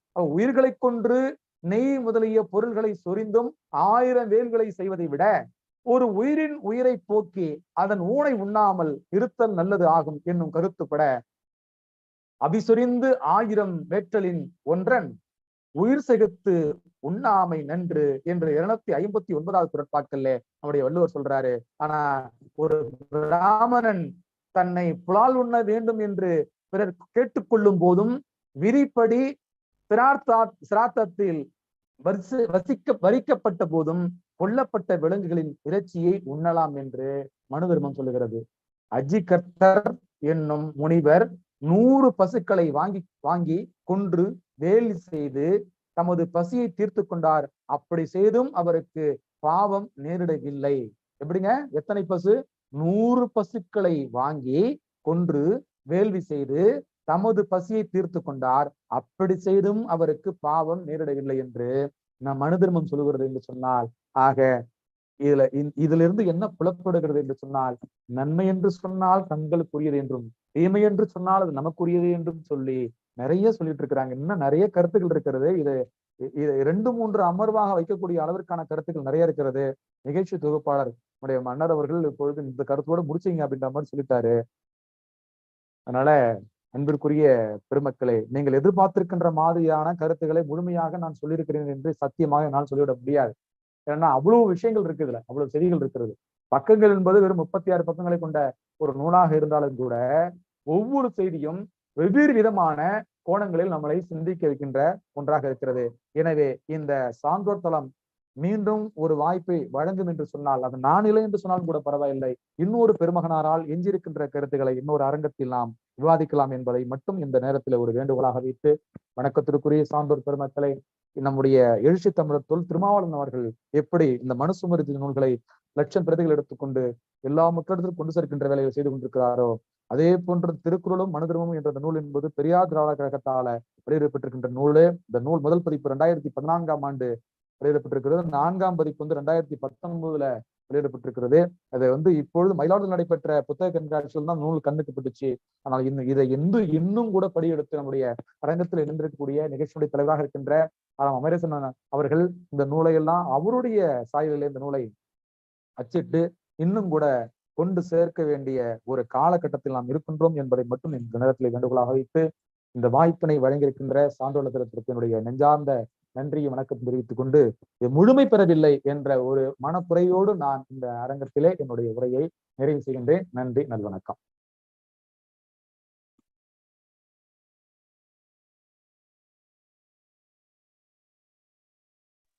மகிழ்ச்சி. நூல் மிகச்சிறந்த ஒரு ஆய்வுரையாக மிகச் சரியான சான்றுகளோடு நிறுவி இருக்கிற இளம் பெரியார் என்று அழைக்கப்பட்ட ஐயா நாவலருடைய நூலினை தனக்குரிய வாழ்வியல் அனுபவங்களோடும் நேரடி அனுபவங்களோடும் இணைத்து, தற்கால சூழலோடும் இணைத்து மிகச்சிறந்த ஒரு உரையினை வழங்கியிருக்கிறார்கள். இந்த நூல் திறனாய்வினுடைய நோக்கம் என்பது முழு நூலையும் படித்து திறனாய்வு செய்வது அல்ல, நூலை வாங்கி படித்து பயன்பெற வேண்டும் இந்த சமூகம் என்பதற்கான திறவுகோலாகத்தான், ஒரு முகவரி கீட்டாகத்தான் இந்த நிகழ்வை நாம் அமைக்கிறோம். கவிஞர் அப்துல் ரஹ்மான் சொல்வார், என்னுடைய கவிதைகள் என்பது முழுமையான வழிகாட்டுதல் அல்ல, அவை முகவரி சீட்டுகள். வாசகன் அவற்றை பெற்றுக்கொண்டு அவனாகவே அந்த இடத்தை அடைய வேண்டும் என்று சொல்வார். அப்படியாக இந்த நூல் திறனாய்வு என்பது நம்ம அரங்கத்தில் இருக்கிற சான்றோர் பெருமக்களும் அவர்கள் சார்ந்தவர்களும் இந்த நூலை தேடி பிடித்து இந்த காலையில் இந்த சூழலில் படிக்க வேண்டும். எப்படி எழுச்சி தமிழர் அவர்கள் சான்றோர் இந்த சமூகத்திலே புறையோடி கிடக்கிற வாழ்வியல் நெறியாகவே மாற்றப்பட்டிருக்கிற அந்த அநீதியினை மனு நீதி என்று இருக்கிறதோ அவற்றை மக்களுக்கு சொல்ல வேண்டும் என்பதற்காக கொடுத்து கொண்டிருக்கிறாரோ, அதே போன்று சற்றொப்ப 50 ஆண்டுகளுக்கு முன்னாலே நம்முடைய நாவலர் அவர்கள் அழகாக திருக்குறளும் மனுநீதியும் என்கிற அந்த நூலினை வழங்கியிருக்கிறார்கள். அவற்றை மிகச்சரியாக எடுத்து சொன்ன நம்முடைய விழிகள் ராஜ்குமார் அவர்களுக்கு நெஞ்சார்ந்த நன்றி. பொதுவாக மனு என்பது எங்கே இருக்கிறது என்று எல்லோரும் கேட்கிறார்கள். மனு தர்மம் என்று சொல்வார்கள். அது என்ன தர்மம்? தமிழிலே தர்மம் என்று ஒரு சொல் உண்டு. தருமம் என்று சொன்னால் அது தமிழ், தர்மம் என்று சொன்னால் அது சமஸ்கிருதம். தருமம் என்கிற சொல் கிவ், கொடு என்கிற பொருளில் தா என்கிற சொல்லை வேறாக கொண்டது. அதுவே தர்மம் என்று சொன்னால் சமஸ்கிருத சொல், அது ஒழுகனான் என்று பொருள். மனு தர்மம். அப்ப தர்மம் என்பது ஒழுகனான், இப்படிலாம் மக்கள் வாழ வேண்டும் என்று மனு வழங்கி கொடுத்திருக்கிற அந்த அநீதிக்கு பெயர் தான் மனு தர்மம். இப்படி சமூகத்திலே இவர்கள் என்ன செய்கிறோம், கேசநாதர் சொன்னது போல இவர்கள் என்ன செய்கிறோம் என்று தெரியாமல் செய்கிறார்கள், இவர்களை மன்னியும் என்று சொன்னாரே, அப்படி இவர்கள் என்ன செய்து கொண்டிருக்கிறார்கள் என்பதே தெரியாமல் செய்து கொண்டிருப்பதாக மனு மக்கள் மனதிலே வாழ்ந்து கொண்டிருக்கிறது. மாம்பழத்தினுள் வண்டை போல் மறைந்தே வளர்கிறது மரபணுவியல் சாதி என்று ஒரு முறை நான் எழுதியிருந்தேன். எப்படி உள்ள போச்சுன்னே தெரியாது, ஆனா பழமான பிறகுதான் வண்டு அதுல இருந்து வெளில வரும். அது மாதிரி நமக்குள்ள மனு எப்படி ஆட்சி செய்கிறது என்பது நமக்கே தெரியாமல் இருக்கிறது. சற்றொப்ப 2000 ஆண்டுகளுக்கு மேலாக மனுவினுடைய ஆட்சியை பார்த்து அதற்கு மீது ஒரு வெறுப்புணர்வில் தான் அவர் வள்ளுவர் இந்த நூலை எழுதியிருக்கிறார். எனவே இந்த மனுவின் கொண்டு இந்த திருக்குறள் எத்தனை விதமான ஆயுதமாக அந்த காலத்தில் ஒரு அற ஆயுதமாக பயன்பட்டது, அதை எவ்வாறு மனு அவற்றை எல்லாம் அதற்கு உரை செய்தவர்கள் எவ்வாறெல்லாம் புரட்டுகளை செய்திருக்கிறார்கள் என்பதை மிக தெளிவாகவும் அழகாகவும் நிரல்படுத்தியும் சான்றுகளோடும் வழங்கியிருக்கிற வெடிகள் ராஜ்குமார் அவர்களுக்கு நெஞ்சார்ந்த நன்றினை சொல்லி, ஐயா கருத்துரைக்கு போயிடலாமா? ஐயா மைக் ஆன் பண்ணிட்டு பேசுங்க. சரி, நன்றி. இப்பொழுது நிகழ்வுடைய நம்ம நிறைவு பகுதிக்கு வருகிறோம். நிகழ்வுல பார்வையாளராக இருக்கிற சான்றோர் பெருமக்களில் ஐயா நெய்வேலி ஞானசேகரன் ஐயா அவர்கள் தன்னுடைய கருத்தினை சுருக்கமாக வழங்குமாறு அன்போடு அழைக்கின்றேன். வணக்கம், அனைவருக்கும் வணக்கம். அதாவது சிறப்பான உரையை விடிகள் ராஜகுமார் அவர்கள் வழங்கியிருக்கிறார்கள். என்னுடைய கையிலும் அது இருக்கிறது. நாவலர் அவருடைய அந்த உரை, அவருடைய புத்தகம் திருக்குறள். அதுல சொல்லுகிறார், ஒரு இடத்துல என்ன சொல்றாருன்னா, பிறன் பொருள் போட்டு ஒழுகும் பேதமை ஞாலத்து அறம்பொருள் காண்டவன் சொல்றார். ஒருவன் தனது உடம்பை வளர்த்துக் கொள்வதற்காக அவன் வேறொரு உயிரின் உடம்பை உண்ணுகிறான் என்றால் அவன் ஒரு காலம் உண்டு. அந்த மாதிரி ஐயா ரொம்ப சிறப்பா சொல்லியிருக்காங்க. அவருடைய அருமையான உரை. அவர் சொன்னது மாதிரி முழுமையா நிறைய இருக்கு இதுல. நம்ம தம்பி மன்னர் மன்னன் சொன்னது மாதிரி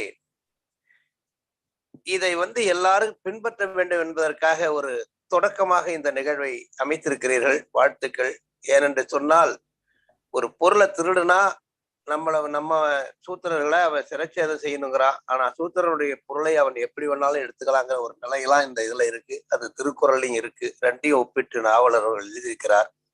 தம்பி சொன்னதை போல தந்தை பெரியார் தாடி வைத்துக் கொண்டு வைதோகினாக இந்த நாட்டிலே பிரச்சாரம் செய்த போது இளந்தாடி வேந்தராக தமிழகத்தை சுற்றி சுழந்த நம்முடைய நடமாடும் பல்கலைக்கழகம் அவருடைய நூலினை இன்றைக்கு சிறப்பான முறையில் திறனாய்வு செய்திருக்கிறோம்.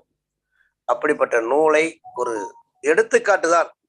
இந்த விரையை போட்டால் இப்படி முளைக்கும், இதனால் நல்ல பலன் கிடைக்கும் என்பதற்கு ஒரு எடுத்துக்காட்டாக நாவலருடைய அந்த மனு தர்மமும் திருக்குறளும் என்ற அந்த தலைப்பில நம்முடைய விழிகள் ராஜகுமார் அவர்கள் மிக சிறப்பாக நம்முடைய சிறப்பான உரையை தந்திருக்கிறார்கள்.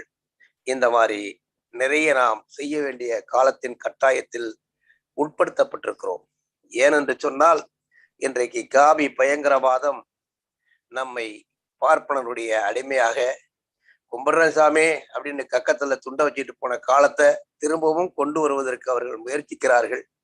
இதற்கு ஒரு எடுத்துக்காட்டு பார்ப்பனர்கள் நீதிபதியாக இருக்கும் நாடு கடும் புலி வாழும் காடு என்று தந்தை பெரியார் அவர்கள் சொன்னார்கள். அது இன்றைக்கு உச்சக்குடி மன்றத்தில நிலை பெற்றிருக்கிறது. 10% இடஒதுக்கீடு என்பது 66,000 ரூபாய் வாங்கக்கூடியவன் உயர்ந்தவன், அதை போல 8 லட்சம் ரூபாய் வாங்கக்கூடியவன் தாழ்ந்தவன் என்ற நிலையிலே இன்றைக்கு அனைத்து பதவிகளையும் கொள்ளையடித்துக் கொண்டிருக்கிறார்கள்.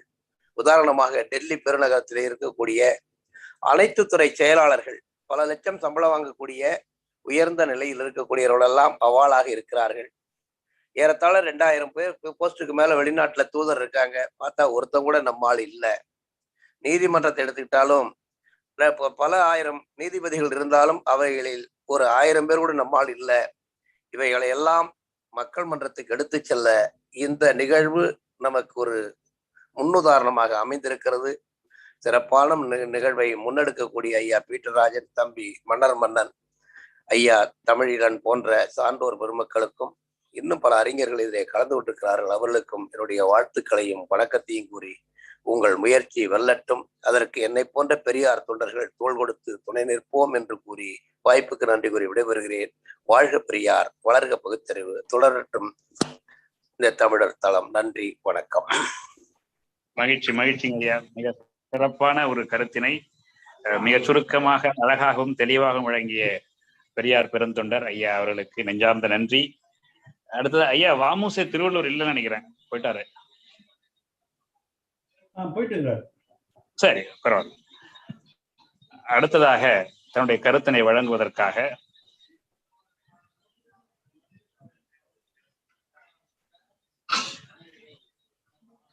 மோகன் வைரகண்ணை கூப்பிடுப்பா. ஐயா அவங்க முதல்ல போயிட்டாங்க, சொல்லிட்டு தான் போனாங்க. சரி சரி. சென்னை நலத்தகவல் ஐயா ராசு அவர்களை அன்போடு அழைக்கின்றேன்.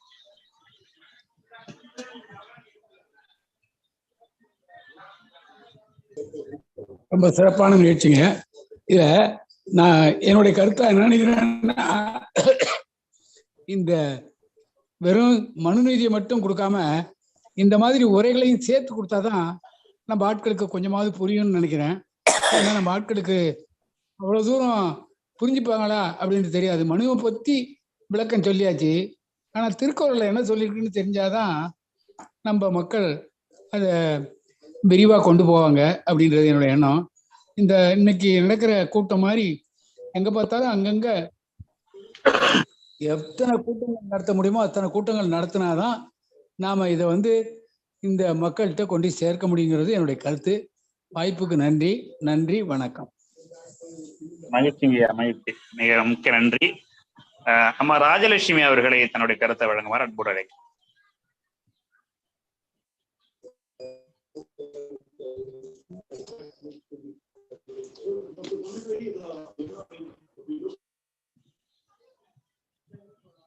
அம்மா ராஜலட்சுமியா பேசலாம்.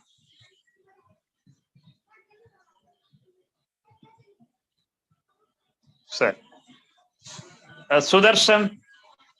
சுதர்ஷன் ஐபோன் இருக்கிறீங்க, உங்க கருத்தை பேசலாம். ஐயா வணக்கம். ஐயா வணக்கங்க. ஐயா வணக்கம். என்னுடைய பேர் சுதர்சன். மிக தொலைவில் இருந்து இந்த நிகழ்வை கண்டு கடந்த 2 மணி நேரமாக உங்களுடன் பயணித்துக் கொண்டிருக்கிறேன். மிக்க மகிழ்ச்சி. ₹1 அறிவியல் தமிழ் மன்றம் என்ற அமைப்பின் ஊடாக எனக்கு வந்த இந்த அழைப்பு சான்றோர் தளம்.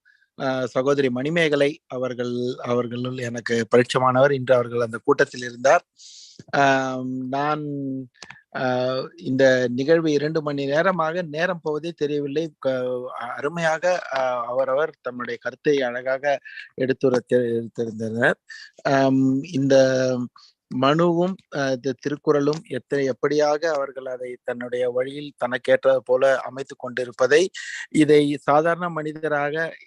ஒரு சாதாரண மனிதனாக நான் இதை உணர்வதற்கு இத்தனை காலம் ஆகிவிட்டது.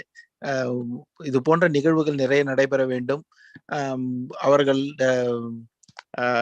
பொருளாதாரத்தில் அறிவிலும் மற்றவர்களை மிகவும் தாழ்ந்தவர்கள் என கூறியே நம்மை இப்படி ஒரு மட்ட நிலைக்கு வைத்திருந்ததெல்லாம் தவறான ஒரு செயல். நம்மாலும் பல கல்விகள் கற்று இன்று பல இடங்களில் நமது மக்களும் பல சிறப்பான இப்போ இதற்கு முன்னர் கூடிய ஐயா சொன்னார்கள், டெல்லியில் இருப்ப அனைத்து உயர் அலுவலகத்தில் அனைவரும் அவர்கள்தான் இருக்கிறார்கள் என்று. நம்முடைய மக்களும் இன்று கல்வி கற்று பல உயர்ந்த நிலைகளில் முன்னேறி கொண்டிருக்கின்றனர்.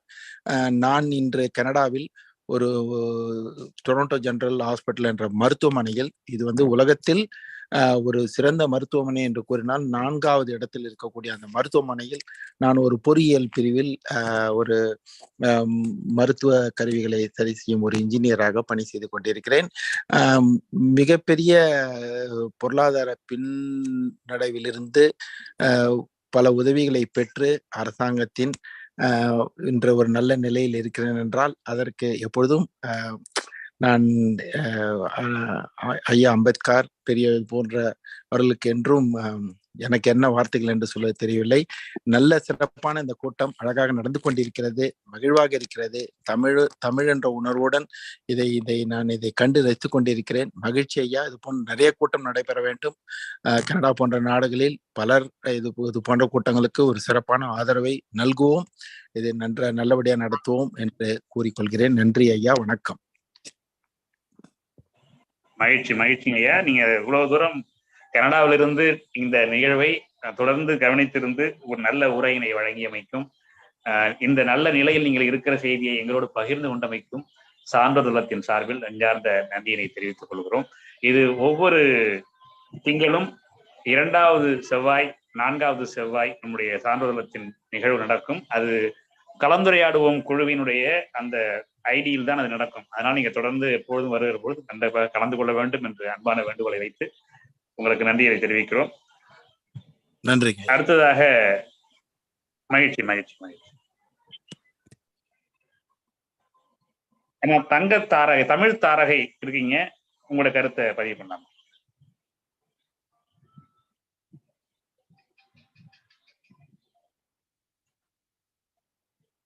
தமிழ் தாரகை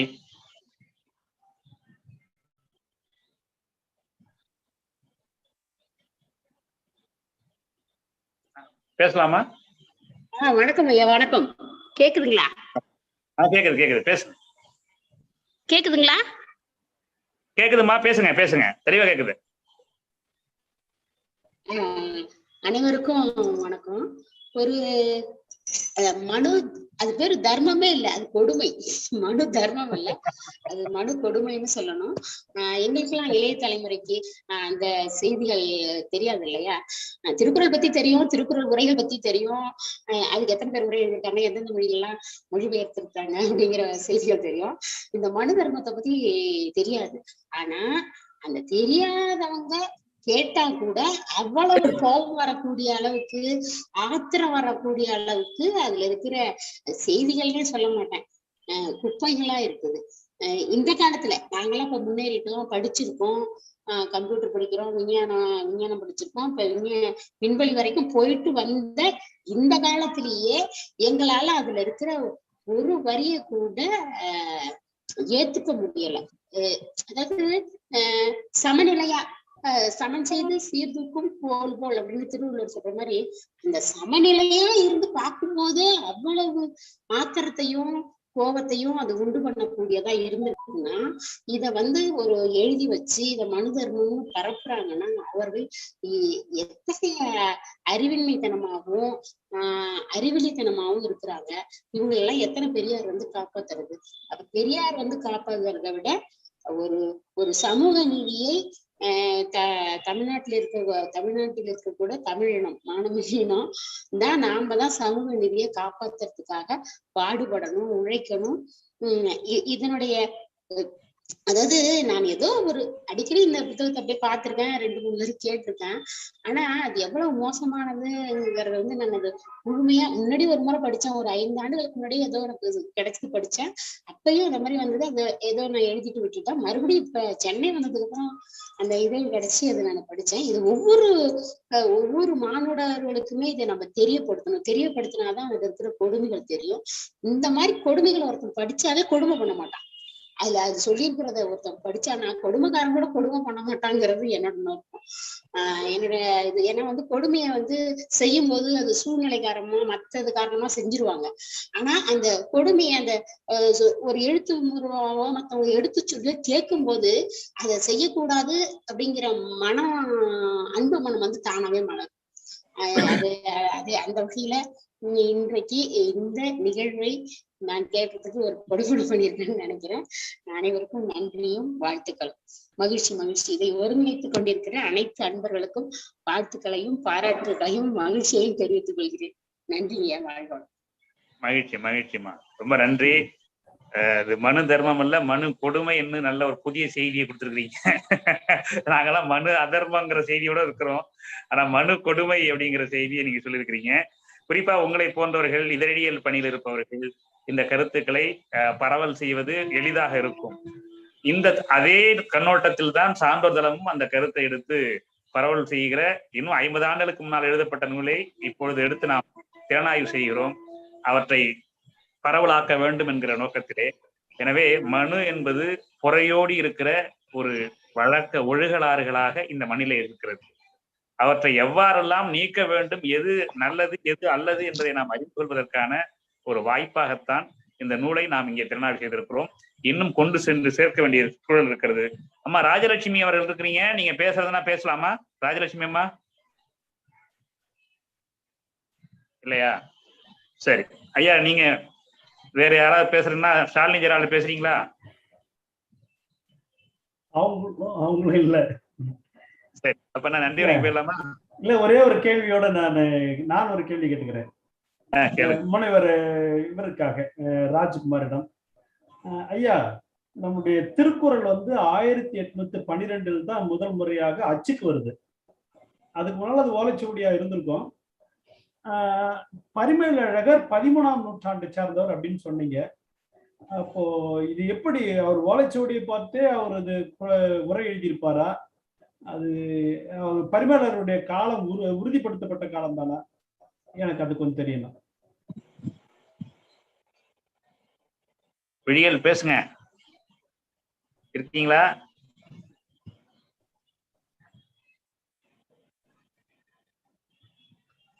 ஐயா, நான் தெரிந்த செய்தி சொல்றேன். சொல்லுங்க. அதாவது ஓலைச்சுவடி ஒன்றுதான், ஒரு காப்பி தான் அவங்க எழுதியிருப்பாங்க. ஆனால் கேள்வின்னு ஒரு தலைப்பேர வள்ளுவர் எழுதுறாரு. கேள்வி அப்படிங்கிறது என்னன்னா பாடம் சொல்றதுன்னு சொல்றது. பாடம் சொல்றதுன்னா ஒரு சுவடி ஒரு இடத்துல இருக்கும். அந்த சுவடியை வச்சுக்கிட்டு அதை பற்றி கற்று உணர்ந்த ஒரு புலவர் அதை விரித்துரைப்பார். திருக்குறள் ஒரு சுவடி தான் இருக்கும். அதை வச்சுக்கிட்டு அவர்கிட்ட தெரிஞ்சுக்க வேண்டியவர்கள் அவர்கிட்ட போய் தேடி போய் சான்றோதலத்துல உட்காந்து எல்லாரும் கூட்டம் கேட்கறது மாதிரி அவரிடம் போய் அவர்கிட்ட பொருள் கொடுத்தோ அல்ல ஏதோ இருந்து அவரிடம் அந்த பாடலை தெளிவாக கேட்டு உணர்ந்து கொள்ளுதல், இல்லை என்றால் படி எடுத்துக் கொள்ளுதல், இதெல்லாம் நடந்திருக்கும். ஏன்னா அப்ப படி எடுக்கிறதுங்கிறது அவ்வளவு எளிதான செயல் இல்லை. அதை எழுதுறதுலாம் அவ்வளவு சிரமமானது இது. அப்படி ஒரே ஒரு சுவடி இருந்தது, அதுல இருந்து படி எடுக்கப்பட்டிருக்கும், நிறைய காப்பி எடுக்கப்பட்டிருக்கும். அது அந்த பாடம் சொல்றதுங்கிறது அந்த ஒரு திருக்குறளை வைத்துக்கொண்டு அந்த குறளில் மூழ்கிய அறிஞர் பெருமக்கள் விரித்துரை செய்வார்கள். அதை காலட்சேபம் சொல்லுவாங்க, கதா காலட்சேபம் சொல்லுவாங்க இல்லையா? அதை மாதிரி அந்த ஒரு பாடலை எடுத்துக்கொண்டு பாடலில் உள்ள மறைப்பொருள்களை விரித்து சொல்லுகிற ஆற்றல் பெற்றவர்களாகவும் இருப்பாங்க. அதுதான் கேள்வி. பெரும்பாலும் கல்வி என்பது கேள்வியாகத்தான் இருந்திருக்குது, கேட்டு தெரிந்து கொள்வது. ஏன்னா எல்லாரும் கல்வி அறிவு பெற்றவர்களாக இருக்க மாட்டாங்க, எல்லாருக்கும் சுவடி கிடையாது. அதை பாடம் சொல்றதுன்னு பேர் இருக்கு. பரிமேலருடைய காலம் அப்ப 13ஆம் நூற்றாண்டு தான்.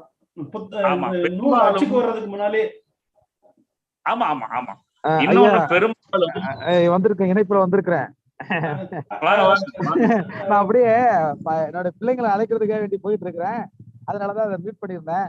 அதாவது நம்முடைய நாவலருடைய கருத்து பாத்தீங்கன்னாக்கா 13ஆம் நூற்றாண்டு நாவலர் 13ஆம் நூற்றாண்டாகத்தான் பரிமேலழகர் சொல்றாரு. நீங்க அதுக்கான அருமையான ஒரு விளக்கத்தை சொல்லிட்டீங்க. நன்னூல் ஆசிரியர் கூட என்ன சொல்றாருன்னா, செவி வாயாக நெஞ்சி கலனாக விடாது விடாது அமன்கொள் உடத்து அப்படின்னு சொல்றாரு. அதாவது ஏடுகள் எழுதப்படாத காலத்துல நீங்க சொல்ற மாதிரி ஒரு தலைமை சுவடி வைத்துக் கொண்டு எங்கோ ஒரு இடத்தில் போதிக்கப்படுகின்ற ஒரு கருத்தை உள்வாங்கி கொண்டு தான் உரை எழுதிருக்க முடியும்.